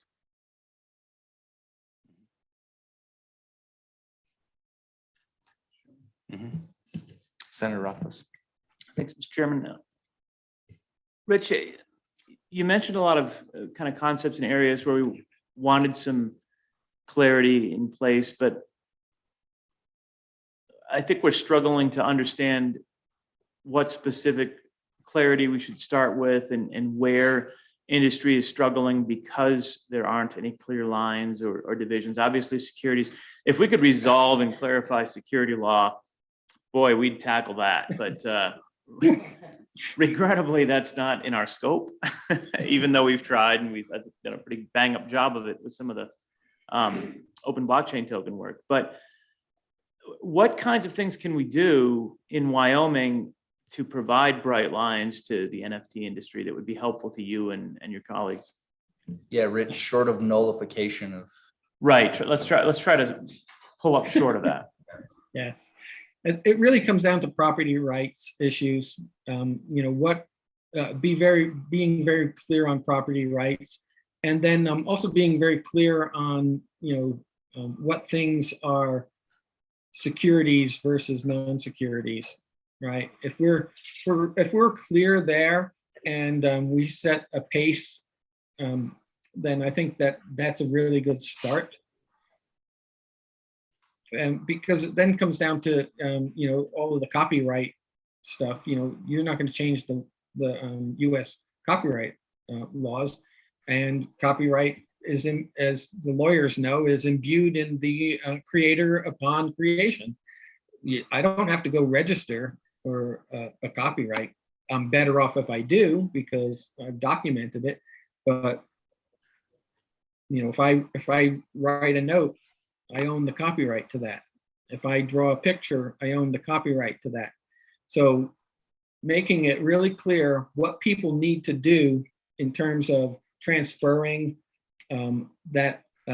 those particular rights, if they're actually trying to, because most people don't understand this very fundamental thing of law, is the copyright law. And so just even documenting it so that people can see it very plainly and clearly that, oh, if you're thinking you own the copyright when you bought an NFT, you didn't, right? Unless it was assigned you. So just being really clear on the legal framework will go miles ahead of what anybody else is doing. Quick follow-up, Mr. Chairman. Mhm. And providing that clarity is something that I think is an interest, but I'm honestly still struggling at where we can create that nexus between federal copyright law and a lot of federally regulated spaces like securities and what we're doing at the statutory level to provide that bright line clarity. So take copyright, for instance. Right now, it does seem like it's largely interpretive, that we've got existing copyright law and we're working within that space. But I honestly don't know how the state can write statutes that provide clarity with regard to federal copyright law. We don't have any, to my knowledge, any enforcement at the state level. We don't do anything. We don't tie in that I know of to copyright law. Do you have any thoughts or ideas on what specifically we would be able to do with a copyright within the copyright landscape? Other than clarity and in our definitions around so when people say NFT, the first thing they think of is, oh, I bought an NFT. It's this piece of art. No, it's not this piece of art. What you bought is a digital authentication, a piece of code on the blockchain that says that this is an authentic piece of art, right? So just being very clear about what people what their expectations should be in all of the transactions that are taking place. And I think it's incumbent on us to make sure that the way that we write laws take into account that clarity, right? And so, for instance, just the whole idea of talking about a smart contract, not all blockchains use a smart contract to create an NFT. So if you write a law that says blah, blah, blah on the smart contract, that takes care of 1, 2, 3, maybe 4 blockchains. But there are other blockchains. For instance, Cardano does not require a smart contract to create an NFT. Their native assets are the same. An NFT can be built just as a native asset as ADA. And so it travels on the blockchain the same way that ADA does. It does not require a smart contract. Now, smart contracts will give it smarts, but it's not necessary to create an NFT. And so taking into consideration what all of the technologies are doing and not writing that into our laws, and being more clear about just the definition of what a non-fungible is versus one that's fungible will be useful. But I don't have an answer for what you guys all need to do in terms of all of the laws.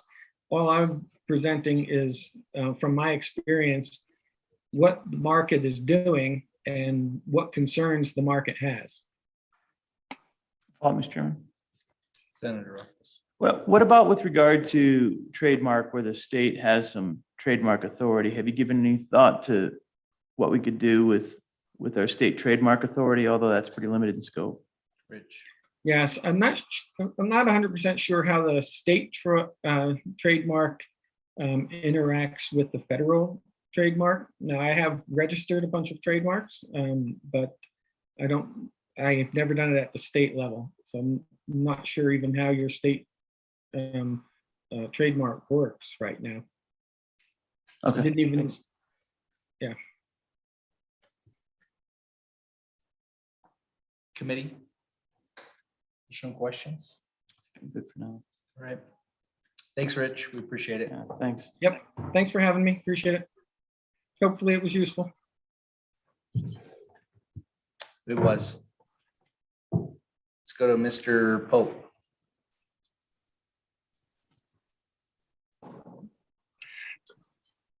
Good afternoon, Mr. Chairman. Thank you for having me today. My name is David Pope. I am a CPA and a chartered global management accountant, licensed in the state of Wyoming and Colorado.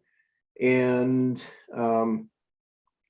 I was also one of the founding members and founders of the Wyoming Blockchain Coalition, as well as a previous or a member of the predecessor group to this committee. And again, I appreciate you having me here to speak today. Mr. Olson, or Chairman Olson, I will do my best to make sure you get out by 4:55 tomorrow. But I may be the last person you talk to then. Given how this has gone, I think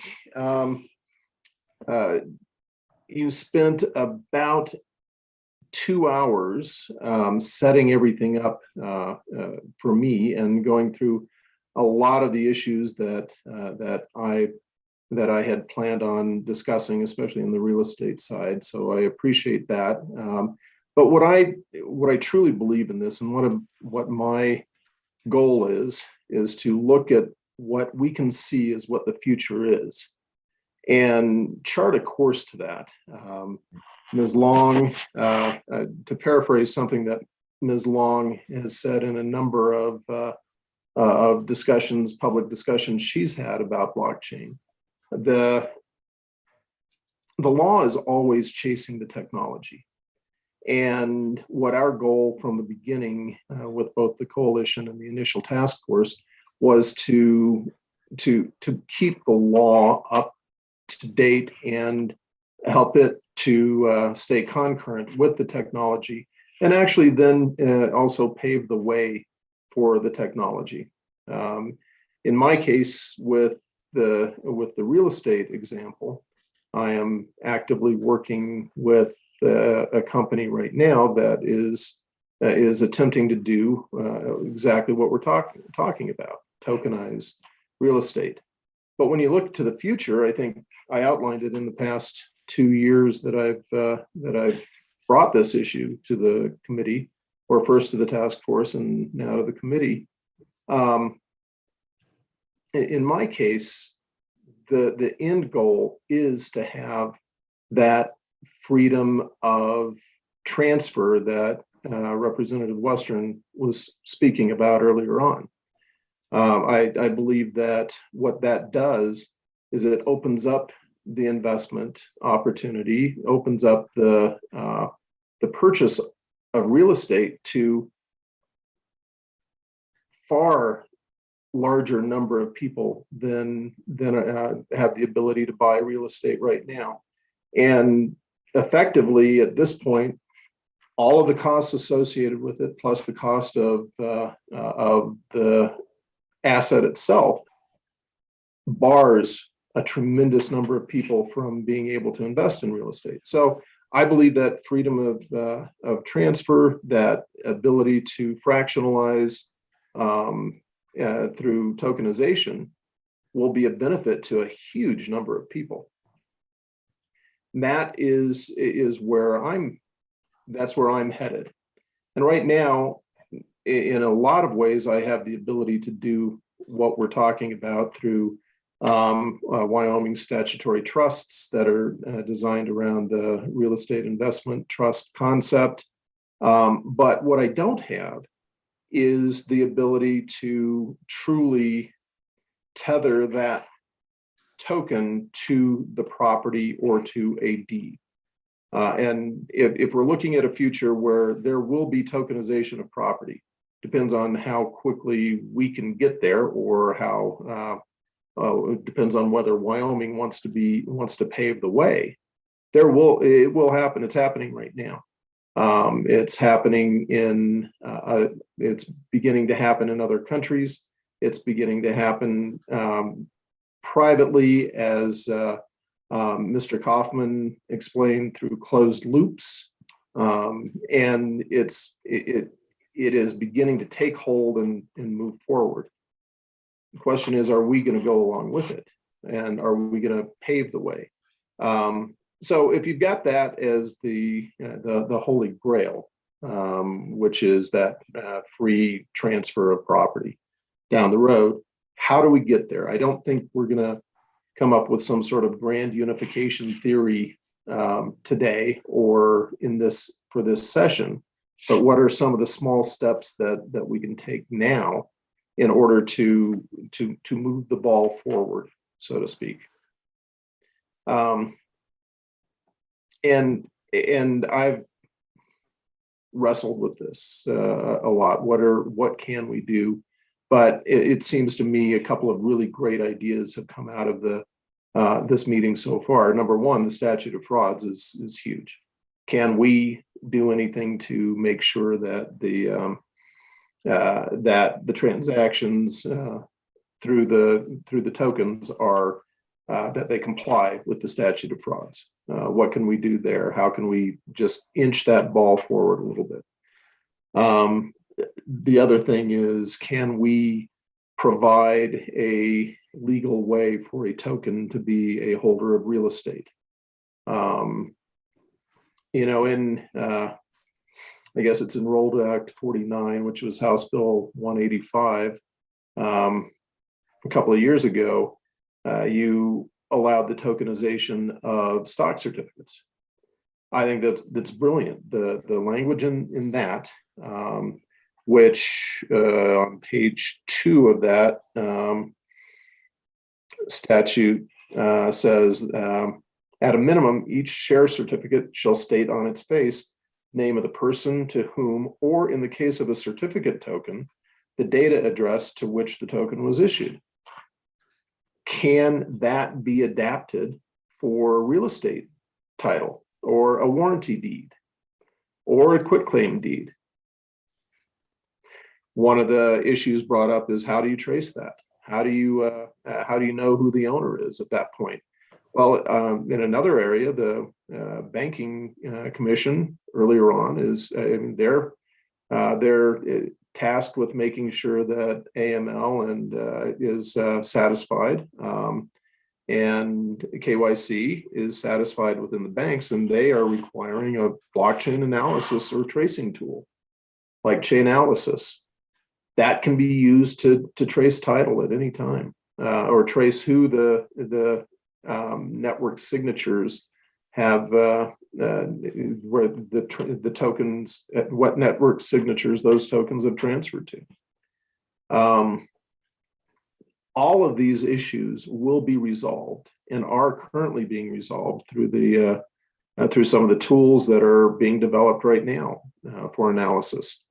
And as Representative Stith so eloquently stated, we already have a lot of land in Wyoming that is owned by LLCs and you don't necessarily know who the owners are. Especially if the land is owned by a Delaware real estate investment trust. You know the trust owns it. You know the LLC owns it, but you don't know who the individuals are underneath. Now, there are registration issues with a real estate investment trust that gives you the ability to find out. Just like if there were a lawsuit, you could serve the registered agent and eventually find the beneficial owner of an LLC in Wyoming. But that is those are matters that will be taken care of through the technology in the future. So again, my question is, what can we do now to push the ball forward even a little bit so that we can move into the future and allow this, the ultimate objective, which I truly believe is that free transfer to come about.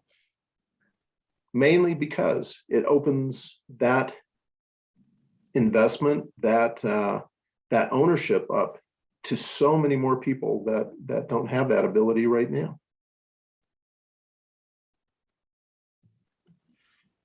Joel's got a question. Joel?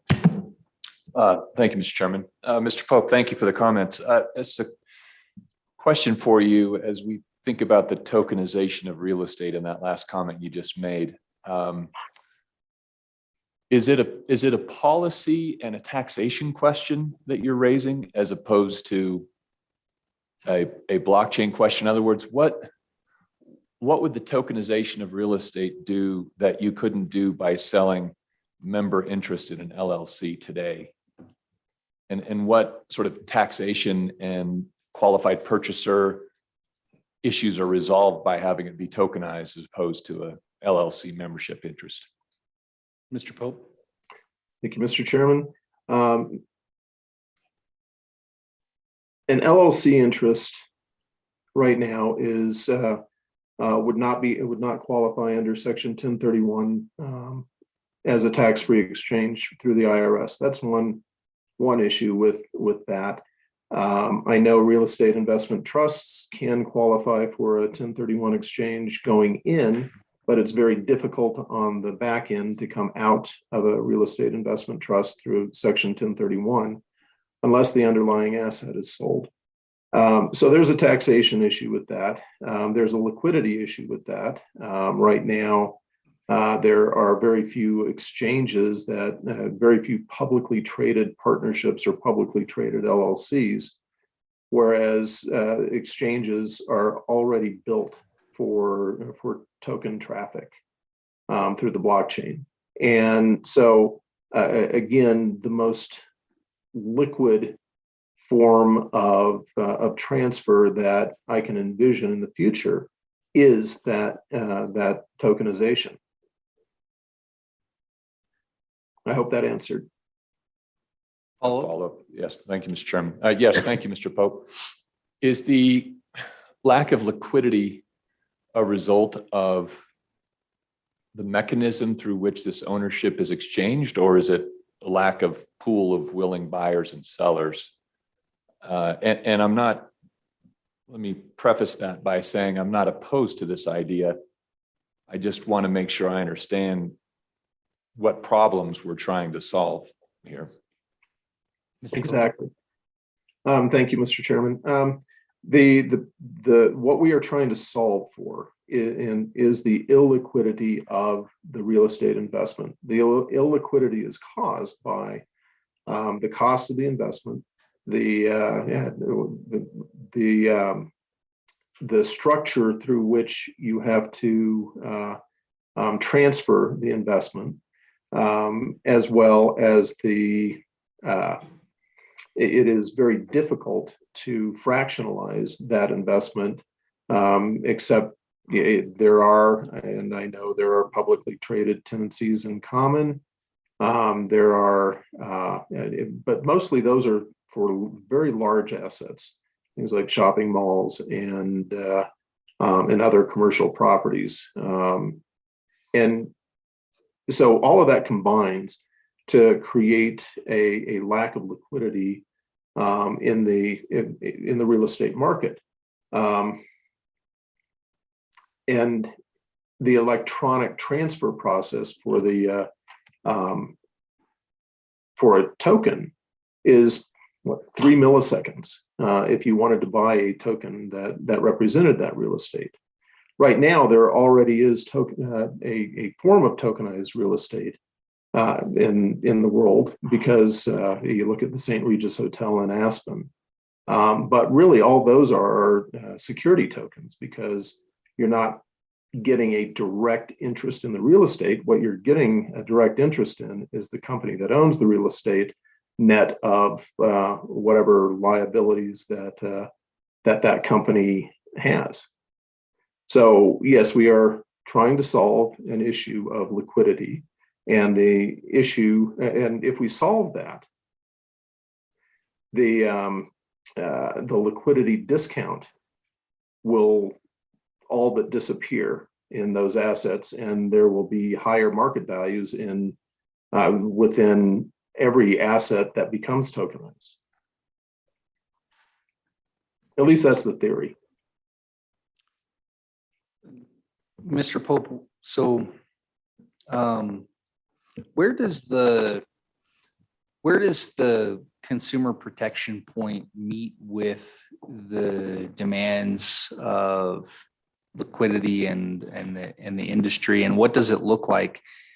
And what I'm thinking of is, number one, you can already fractionalize real estate. Obviously it happens. It's just the difference here is the tokenization of it. And I scroll through my Facebook page and I see an ad that says become a lord in Scotland, because I buy a piece of land in Scotland and I'm a Scottish lord. So obviously I'm being preyed upon by someone who figured out that there may be people out there for $100 or whatever it is that want to become a Scottish lord.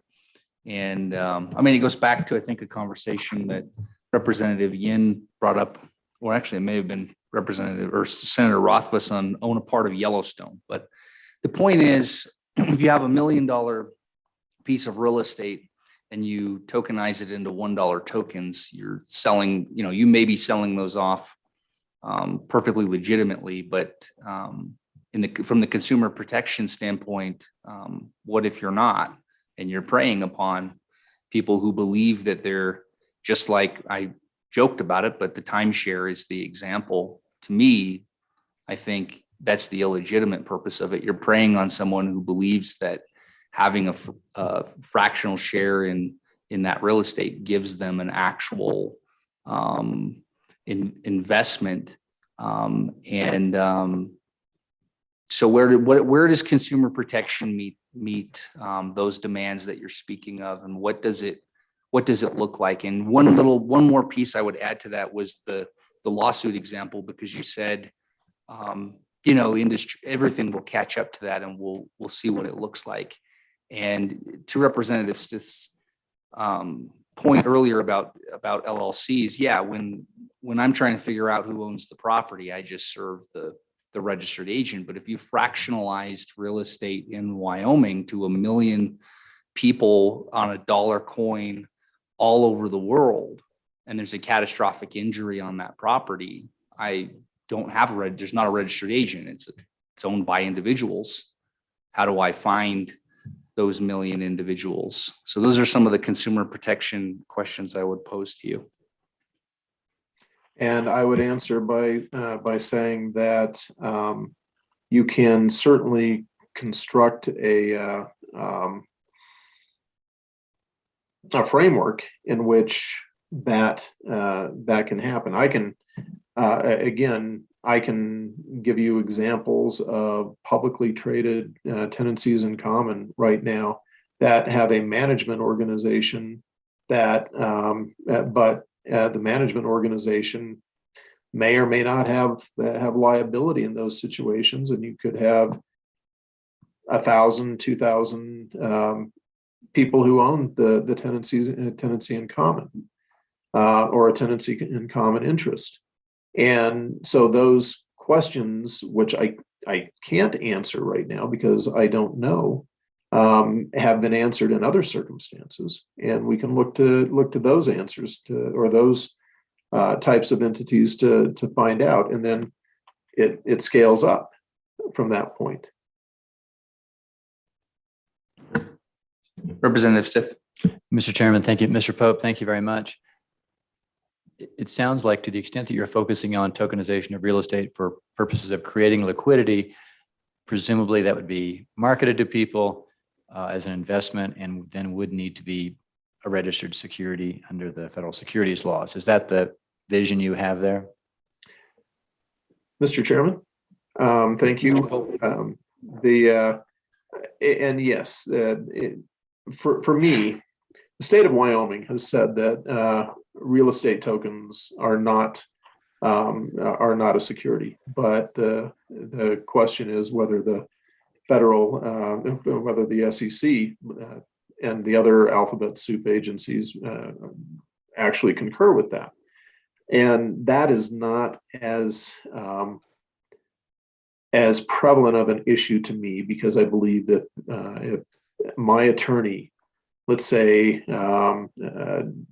my attorney tells me you have to go through and run through or jump through the hoops for the SEC, then yes, you have to do that. But for me, the issue is it still remains to push the ball forward so that we can begin this process.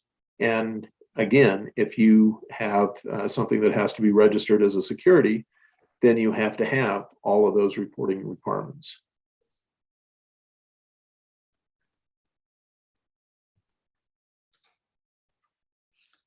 Committee? Yeah, Senator Office. Thanks, Mr. Chairman. Thanks, David, for joining us today and chatting about this with us. This is it's a fascinating topic, and there's a lot to wrestle with here, but I wanted to hear your thoughts on the points that I was discussing earlier, just about the concept of, is this the right future when you take into consideration a lot of the other intangible aspects of property and of Wyoming ownership. And I absolutely agree with the point you made that you can do a lot of this right now, and you can set up a structure that does this, but a lot of the motivation that you've expressed is to make it liquid to the point where it's easy transactions and to make it so that it's much easier access to what you can to some degree already do. So I think about it becoming easy, and we'll say downtown Jackson here, the buildings all become tokenized ownership, and they're just investment entities that are traded on exchanges all over the planet. And nobody's quite sure at any time who owns how much of it, but theoretically some yield might come back through, whatever the case may be. And then you've got open property that's undeveloped, and nobody has the ability to contact the owners of the property, because there really aren't any owners of the property as to whether or not they can go and fish on that property, or whatever the case is, based on kind of what the real world tendencies are. I think in the state of Wyoming is this ease of real estate transaction with Wyoming property, kind of as Wyoming property is right now, really worth that? Is this a good future scenario? I mean, we can do it. I think we can achieve this. It'll take some work, but this is one where I'm thinking, do we want to achieve it? And so I'll ask you, why do we want to achieve this one? How does it help? Okay. Maybe, So- Mr. Pope, just before you answer that, I'll add a little dovetail piece to it if I can, because this is a question that I am 1000% confident will be asked by the majority floor leader in the House of Representatives. And the question is, what is the benefit to Wyoming? And I think that's really that's the piece to it. Is it good? Is it the right choice? But what is the benefit to Wyoming? Okay, so number one, is this the future conceptually we want. I think that, thank you, Mr. Chairman. Senator Rothfuss, to paraphrase your question, is this the future that we want? That based on the fact that you could have 1 million token holders that own one building in downtown Cheyenne or in Jackson, and how do you make sure that that it doesn't become a blight and that people aren't just owning to trade up the value of that? Second question is, what is the benefit to Wyoming?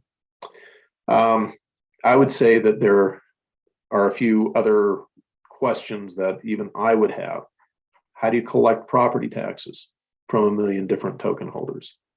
And how do you make sure that that the management of the property, that there is management of the property? So those are a couple of those are easy. The benefit to Wyoming is that that the property values would be expected to increase. And as long as you can collect the property taxes on those, then that's an easy question to answer. That's the first thing. The second thing is it could initiate an influx of building in Wyoming, because you're now able to finance a property through tokenization as opposed to through through traditional means. So and given the fact that you can structure a token system however you want with different rights, with different tokens, like you can have a master token that contains certain rights that a child token doesn't have. Just kind of the same concept as a series LLC. You can construct different types of operating agreements for different levels of that type of entity. So the benefit to Wyoming, I think that's an easy answer. Had we had more clarity of law 2 years ago, 3 years ago, I think it was 3 years ago now, I could have tokenized the Heinz building in downtown Cheyenne, and it would no longer be empty. But there were too many questions around the clarity to actually achieve that at that point. So I truly believe that is the benefit to the state. We have the ability to construct our own future and our own regulatory system around this. If you have a tenancy in common interest that, or if you have a tenancy in common property, or a property that you want to turn into a tenancy in common with more than 10 shareholders or 10 holders, 10 owners, I'm using that as an example. You could require a management structure for that property, and that would be an entirely new type of entity in Wyoming, or could be. There are lots of ways to build this future, but the last thing I'm going to say is that this future is coming. You've seen just in the past 2 years that I've been bringing this topic up. You've seen now an explosion of NFTs, and that the market is demanding, and it is a response to the market. The market is demanding this, and it will happen whether we try to whether we lag behind the times, or whether we move forward. This will happen, and Wyoming, I would love to see Wyoming be the beneficiary. Thank you.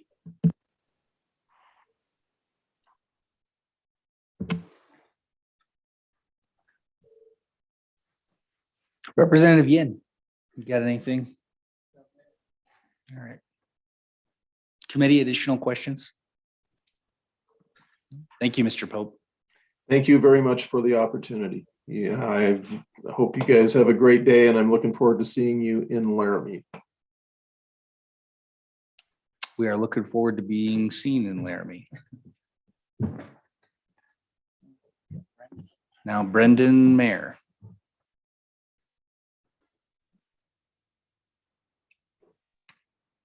Hello, can everybody hear me? Yep. Oh, great, wonderful. Go Hello, ahead, Brendan, introduce yourself and great. tell us what you want us to know. Thank you very much. Hello, good afternoon, committee members, old members and new members. My name is Brendan Marr, and I'll be to the point. Well, first, a little bit about myself, some background. I am a computer scientist. I am a alumnus from the MIT Media Laboratory. I was one of the first 150 people developing virtual reality in 1993, and that is relevant here.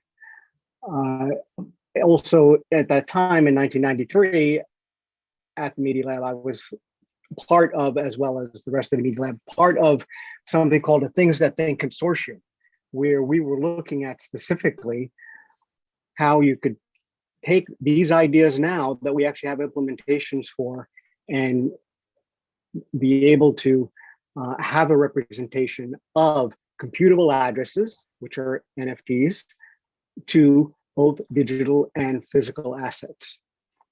That's some of the background where I'm coming from. But in addition, I have also been deeply involved in computational law. I've been involved with the geeks and lawyers that have been in the process of trying to peg decentralized autonomous organizations to US jurisdiction since around the time of about 2016. And I'm on the working groups for the Digital Identity Group and the DAO working groups, which just had their laws signed in last month. So that's a little bit of background.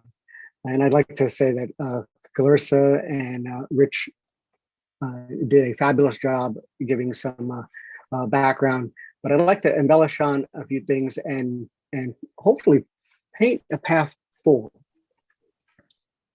Now, those of you who know me, you know that I like to talk about. I'll shake it up here a little bit. You know, in the past, I've said that there are. Let me just take a pause here and just loosen up the room here a bit. In the past, I've talked about, spilling the beans, and all of you know that, sometimes a good joke is in order. And the point that I want to paint for all of you is Wyoming is in a pickle. You are in a deep, deep pickle right now, because we're right at this point, we have actually passed legislation which will put us in a place where we will need to resolve these kinds of issues at the level of the Court of Chancery, and we don't have a mechanism to do that. And I will get into that in a bit, but to paint a little bit more of the landscape of the industry and what is going on. So since we had our meetings last December, the industry has changed significantly. There's been a large transformation in and growth in NFTs. This has primarily been fueled by the fact that there are now platforms in which you can create NFTs, you can mint NFTs, you can sell NFTs, you can trade NFTs. And first and foremost, the other reason is now, as Rich has alluded to, there has been a tremendous number of artists that have gotten involved for creating NFTs. And I can say without a doubt, clarity is needed. But the fact of the matter is, it's not just clarity around NFTs. It's clarity around a lot of things. And I will get into that detail. But first, I think it would be useful if I shed a little bit more light on NFTs from a slightly different perspective, technical, that hasn't been said before. So the first backing information that's really important to understand is, how do we get to where we are? And this is important because really where we're at right now is a wholesale transformation in the architecture of the internet. We're moving from Web 2 to Web 3, which is a decentralized internet. And everything about this internet changes. Right, it's decentralized, so there is and there will be different nodes. The way we have computers authenticate, talk to computers, sign information, verify information. It's kind of a lot of the stuff that we've had, and I'll get into that. When we talk about signing, which is a key part of this, and it's related to all of this, but. The important things to know regarding NFTs are around this. How do you break it down? How do you make sense of this in a way in which Wyoming may have a path forward? And it has to do with this. NFTs, you could think of them, we think of them, I should say, as a representation for ownership of things. And this is really fabulous, right? Because this is one of the reasons why we've been having this explosion at this time. Because all of a sudden we realize that if we have a computational representation of ownership, that means that that thing owned probably already exists, which helps to separate it from a security, right? Where you have an expectation of profit. Now, we know that almost anything can be made into a security. So, you have to take that with a grain of salt. But the mere fact that things already exist helps separate it out from security issues, but not necessarily. But there's other complexities here, and understanding them is important. So, what do we really have when we have an NFT? And as Rich pointed out, an NFT, it's really an idea, right? It's an idea of ownership. And like all things in computing, there is the abstraction, the idea, and then there's the implementation, which is always different, varied, lots of implementations. And as Rich pointed out, you can have an NFT which is represented as a smart contract or not, as he said, which means that we're going to have NFTs not just on Ethereum and in smart contracts or represented by smart contracts, but also on many different kinds of blockchains, which may not have smart contracts at all. So these ideas are really important, and they've become really important because they come to the pickle that Wyoming is in, and not only Wyoming, but every jurisdiction. And it's in part, okay, we own things, but how do you find stuff? And finding stuff is a challenge, and it's solving that is goes a long way to solving a lot of issues, but we're not there yet. So I want to go back to the NFT part because it's representation and really what these are at one deeper level, so it makes a little more sense as far as a path forward. So when we talk about and think about NFTs, the problem is that, really they can be a representation of anything that you could own, and they can have different representations. But here's where it gets kind of interesting and a little odd, right? So you can have an NFT, which is essentially at the end of the day, a address, a computable address, something that can be found with certainty if you could identify which blockchain it's on, etc. Right? So there's this representation part, and the representation part is really important because just as a badge, you have a little badge or a conference badge, right? That conference badge in itself can be ownership, right? You can own your conference badge. I'm not wearing a badge, but a conference badge that some artist made the design of, and there's ownership of the badge. But then there's also other things, right? There's ownership of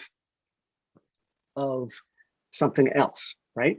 And this gets to what David Pope was alluding to, is that is also something that needs clarity, because there is ownership where that ownership is a representation of a holder of a contract or a holder of record, right? A title and deed, right? And those are different. But then you get into other things where your little badge might be the badge itself is ownership, but it's ownership to an underlying right. Now that underlying right may not be something that we pull this, sorry, make sure I don't go out with my phone overheating. The underlying right might be for right of use, right?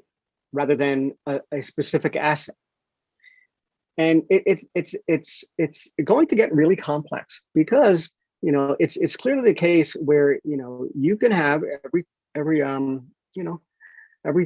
third grader in the country have a NFT badge, which is and has just like a bathroom pass, right? The right to use the bathroom.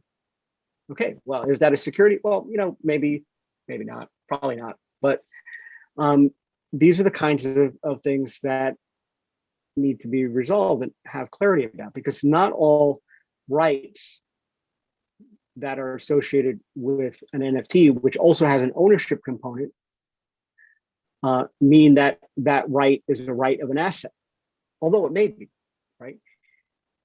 And to make things a little more complicated, this gets towards and what David Pope was discussing, which is that there's this idea that when we speak of digital assets, that we're talking about the fact that everything is a digital asset, and clearly it's a mix and match, right? You can have the digital asset, which is this address, this handle, and then you can have the underlying thing be a physical thing in the real world, and that's been talked about. But resolving these things is really, really important. And I would say at this juncture, this is not theoretical. Okay, there has been a tremendous upswing in how industries such as the hotel industries are looking at how you can use NFTs as a means of doing all sorts of things, as a badge, as a right of use, as marketing, right? And then you have the fashion industry. There are rumors of the big fashion houses, Louis Vuitton and others, that are building out I'm not saying that they are, but they're looking at building out this kind of infrastructure for all sorts of marketing transactions and attaining and retaining customers, anything you can think of, right? So just because you don't see and don't have people calling up Wyoming yet and saying, oh, please make some statutes around this, it doesn't mean that there is not an exponential increase in the development of these technologies, and it's going to be widespread. It's going to be huge, and clarity will definitely be needed. But there's some other things that are really, really important to discuss, and I'm going to try to hit upon a few of them because they're really important. And the first is this idea of registration and paying for doing something like Wyoming has done in the past with the utility token, where they charged $1,000 for setting up the utility token. I mean, things like that are just simply not going to work. There are going to be billions, probably trillions of these things. Think anything you can own, both digitally and physically. are going to have some form of these. So that you're not going to be able to have a central register, but you can provide guidance and clarity. And the other areas that are important to think about are how this intertwines with all of the other areas that Wyoming is currently working on, such as the Digital Identity Act. A large component of that, which was passed, which is a definition at this point, is this idea of principal authority. And how do you validate and prove that the person who is transaction or the entity that is transacting with a public key actually owns that private key and has control over that asset. So we're looking at these things in terms of identity, and we will need to actually spell out the semantics in statute in terms of how that is done. So the idea of principal authority is really important, and it comes up in other areas, both related to digital, to what we're talking about here, which is NFTs, but also in terms of data trusts and how SPIDs will also be able to control and take control over and manage and govern over the NFTs. So this idea of how do you perfect something, whether it's a security or not, is really, really important. The other areas which are I think extraordinarily important to just get clear on right out of the gate here at this point is these ideas around signing and representation, because I was, quite frankly, I was kind of confused at the discussion earlier. There was a lot of talk regarding having a title, and a title needs to be represented by paper. And if we don't represent it by paper, how can we prove anything? We've already solved this. I mean, this was the whole process of going from paper currency to Bitcoin, right? We got rid of paper, which means we actually figured this out. We did, really. It's all those, millions of dollars that are in Bitcoin, or trillions of dollars, right? So it has been done. It's just that, in the framework of title, what's happening is that, we're not actually looking towards the computer science of how it has been done, right? But it has been done, right? Because we don't have paper currency anymore. So obviously it's been done. And it happens all the time. You're using it all the time when you use your web browser. You're sending certificates back and forth.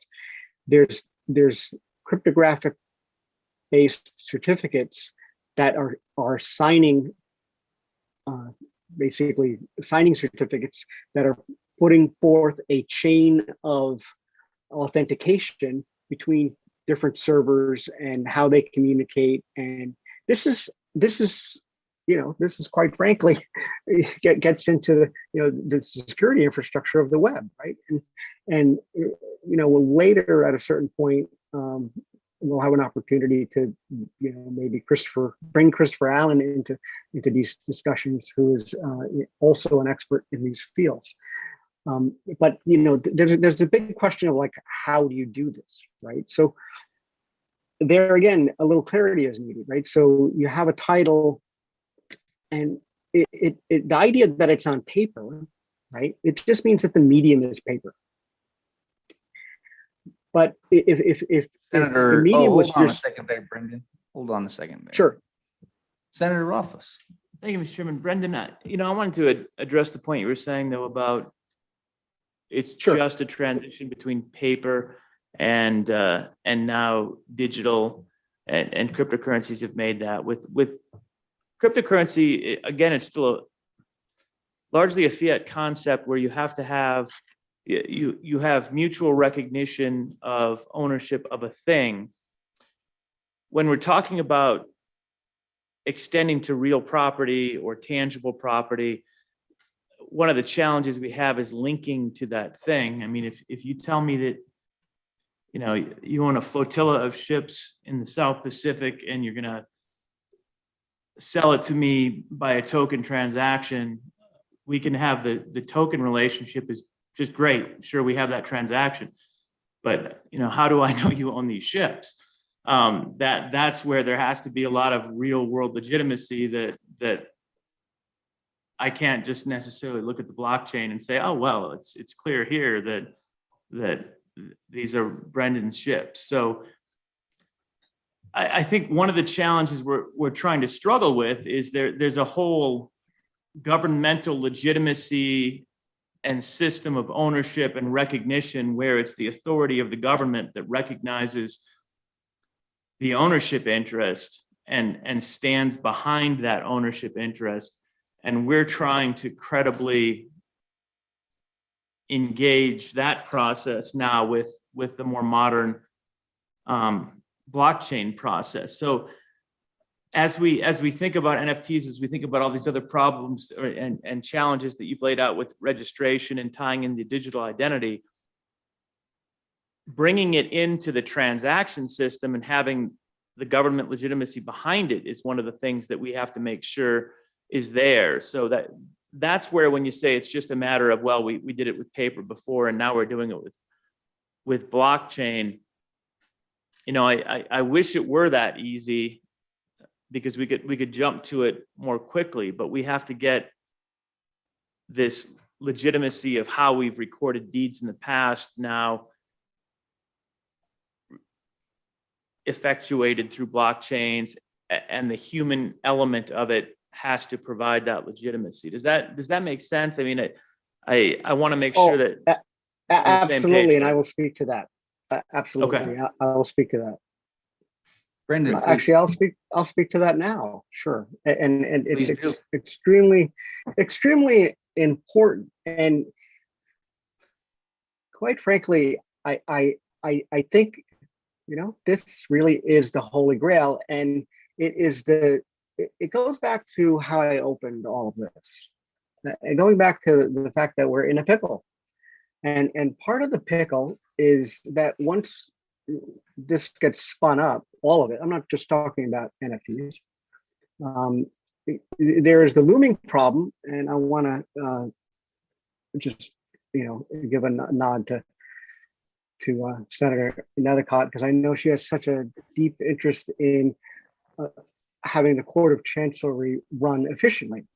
And it's you know, it's not just a matter of having you know, the court you know, do a lot of busy work, but you know, it has to be efficient in terms of, you know, being able to resolve things. And really what we're talking about are the larger computational law issues around resolving things.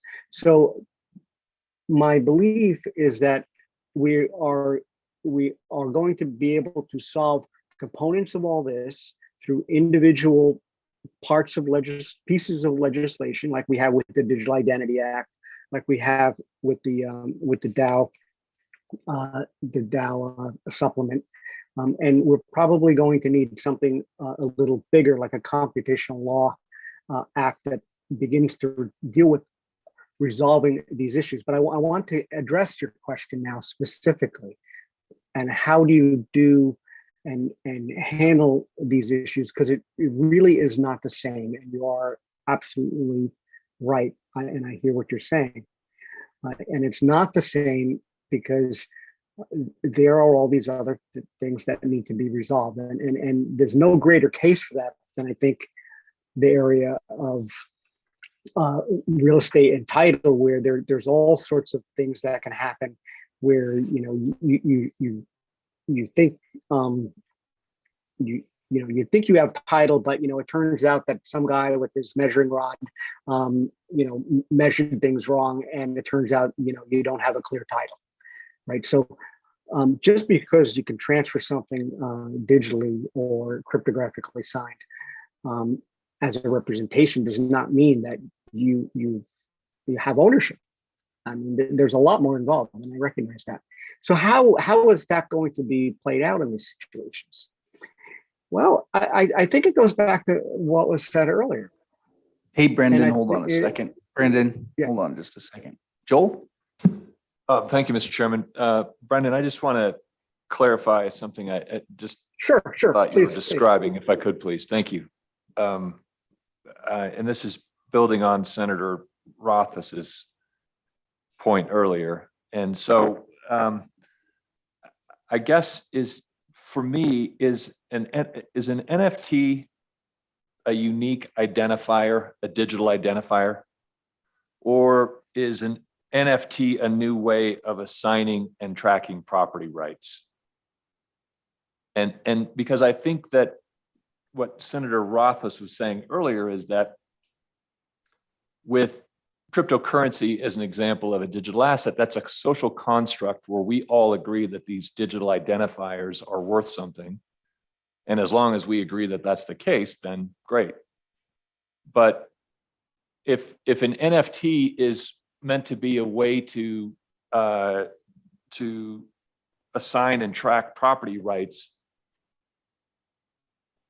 how do you then extend from a social construct to actual real property and property rights? That is an excellent question, and the answer to that, I believe, goes towards the way the community is thinking about these things at this time.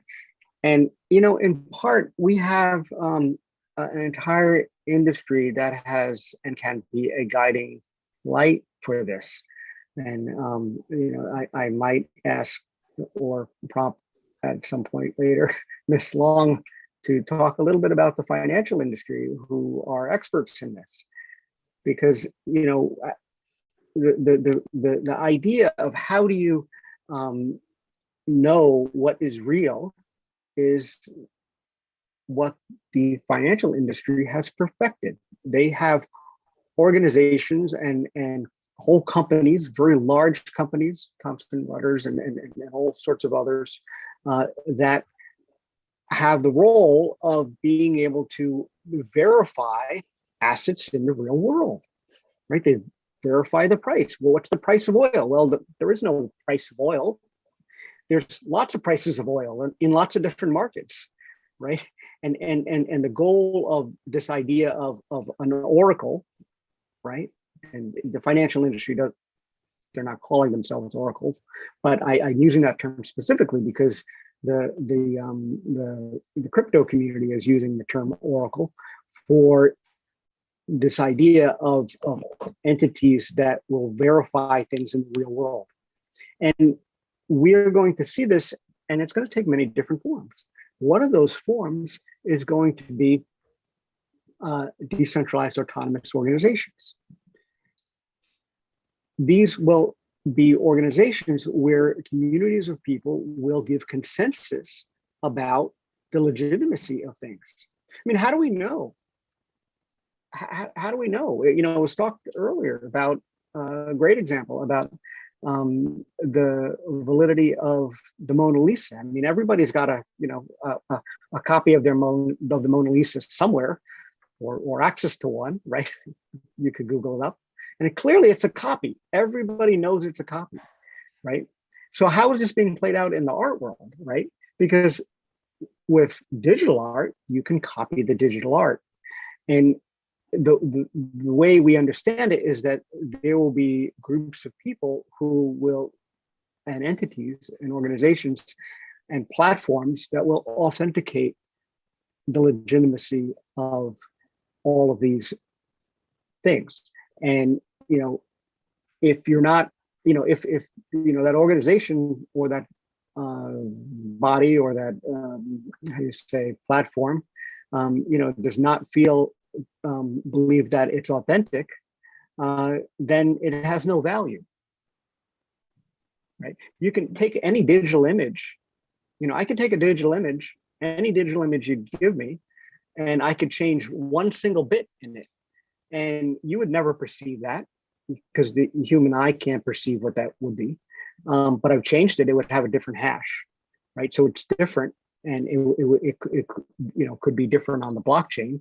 It could be verified as being different on the blockchain, but identically it looks the same, right? So there's going to be bodies that will say, well, that's a little too close to this other copy, so it really doesn't have any value. And so I think that's part of the answer of that, and I hope that helps get towards your question. I'll take Committee, another additional question. questions. Oh, I'm sorry, Brendan. Sorry, could you say that one more time? Sorry, I was just getting ready to ask the committee if they had additional questions for you. So I could point the way forward explicitly. Let's try this, Brendan. Let's try this exercise. Sure. In 60 seconds or less, point the way forward because it's 4:58. Yeah. But if you can point, so the clarity that we need to hone in, I guess, the clarity that we need in the law surrounding NFT in 60 seconds. I know that's a challenge. Okay, I'll do it. You're timing me. So timing the clarity, I believe, is you set up at least one, if not two, working groups. One is on NFTs, and the other is on computational law in general. And if we don't do that, then we'll come back to it because we're going to need to. But I'm putting it out there. Regarding the NFTs and its working group, it will need to have or work towards clarity of representation, to clarity around holder of contract and holder of records, and 3, clarity on underlying rights and what they point to, whether they're real or virtual, and begin to sort some of that stuff out. One of the reasons why Wyoming has been able to move so fast is because they have had multiple working groups working concurrently. And this is in part why we've been able to move so fast with digital identity and the DAO legislation. Neither one of them are sufficiently complete at this point, and they couldn't be, because each one to some degree depends upon the legislation that was passed for each other. So I think the way forward is to start to work through the issues, start to create these working groups, and start to write statutes and figure out where they go. And that's the only way these things are going to be solved. They're not going to be solved by saying, oh, we'll wait for it later, or we don't think it's good enough. If there's no need, because clearly there is. I hope that is useful to the committee, and I'm always open for questions. Very helpful, very useful. Glad we were able Was that to tease 60 that seconds? out. Yeah, we teased that out in 60 seconds, and I appreciate that. Committee, any additional questions for Brendan? All right. As always, we appreciate it very much. Thank you. Yeah, thank you so much, Brendan. Thank you. I think that's it. I don't have anybody else on my list, Clarissa. Okay. The physical world? No. All right. Okay. Mr. Chairman, just one quick, Oh, yeah, Ms. one Long. quick addition, not related to what we just heard.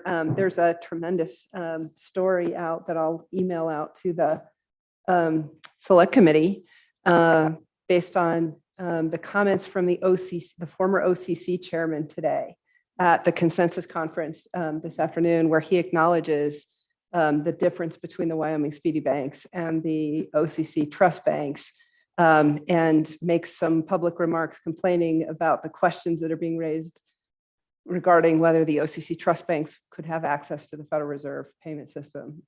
So I'll send that around. It's the first time I've seen a true differentiation of what our charter is versus the OCC charter, and it's coming from the OCC, former head of the OCC himself. Thanks. Yeah, that'd be great, Yeah, actually. please. That was the conversation we had this morning, and maybe we have an answer now. Maybe he was listening. Yeah, maybe. We'd like to think so. Yeah. Wyoming is the center of the world, not so much Teton County, but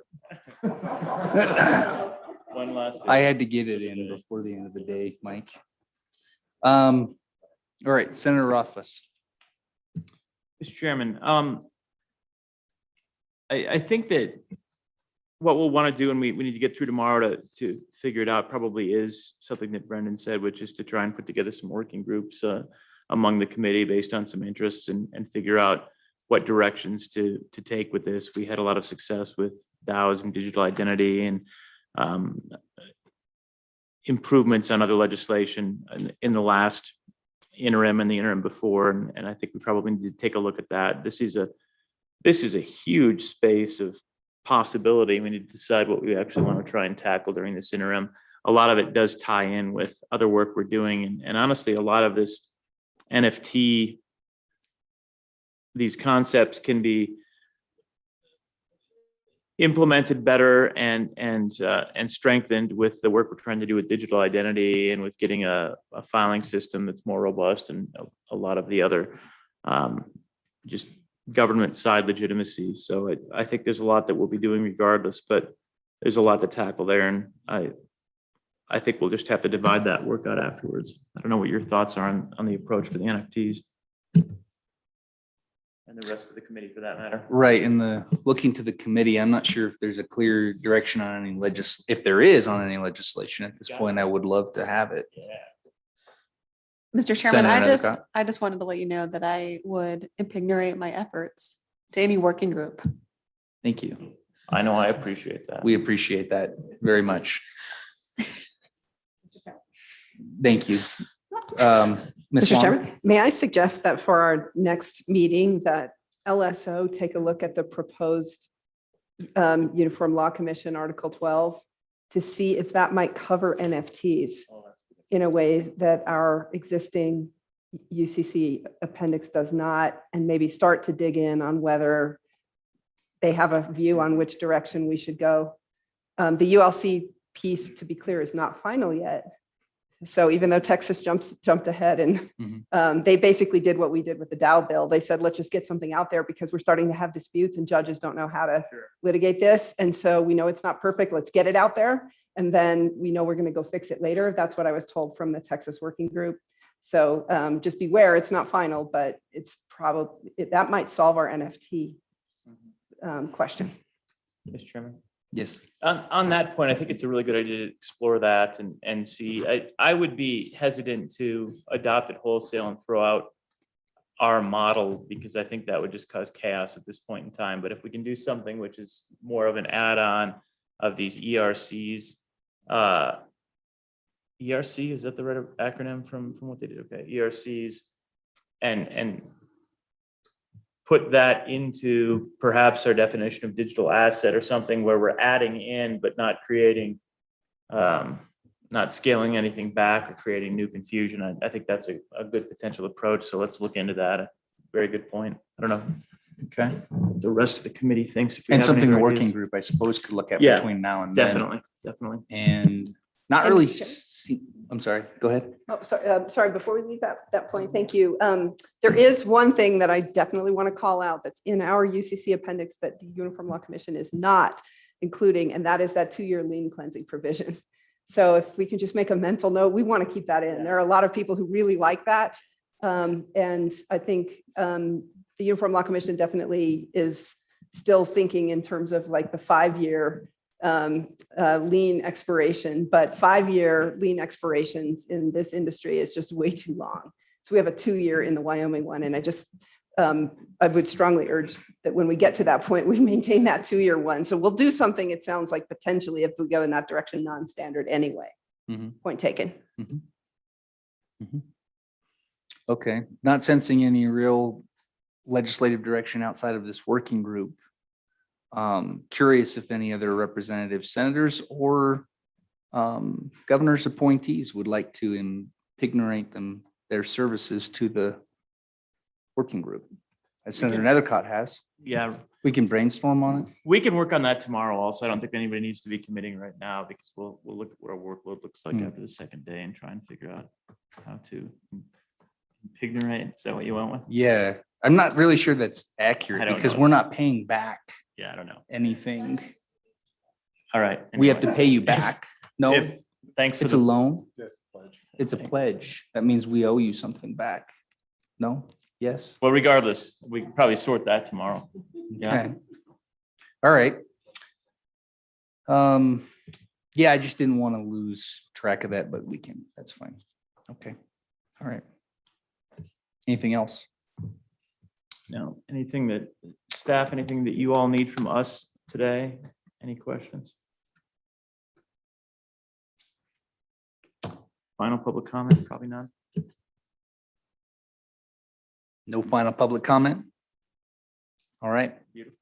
All right. Well, that'll end the first day and we'll reconvene tomorrow at 8 a.m. Yeah, and Thanks I to just want to Senator apologize Rothfuss. to everybody for that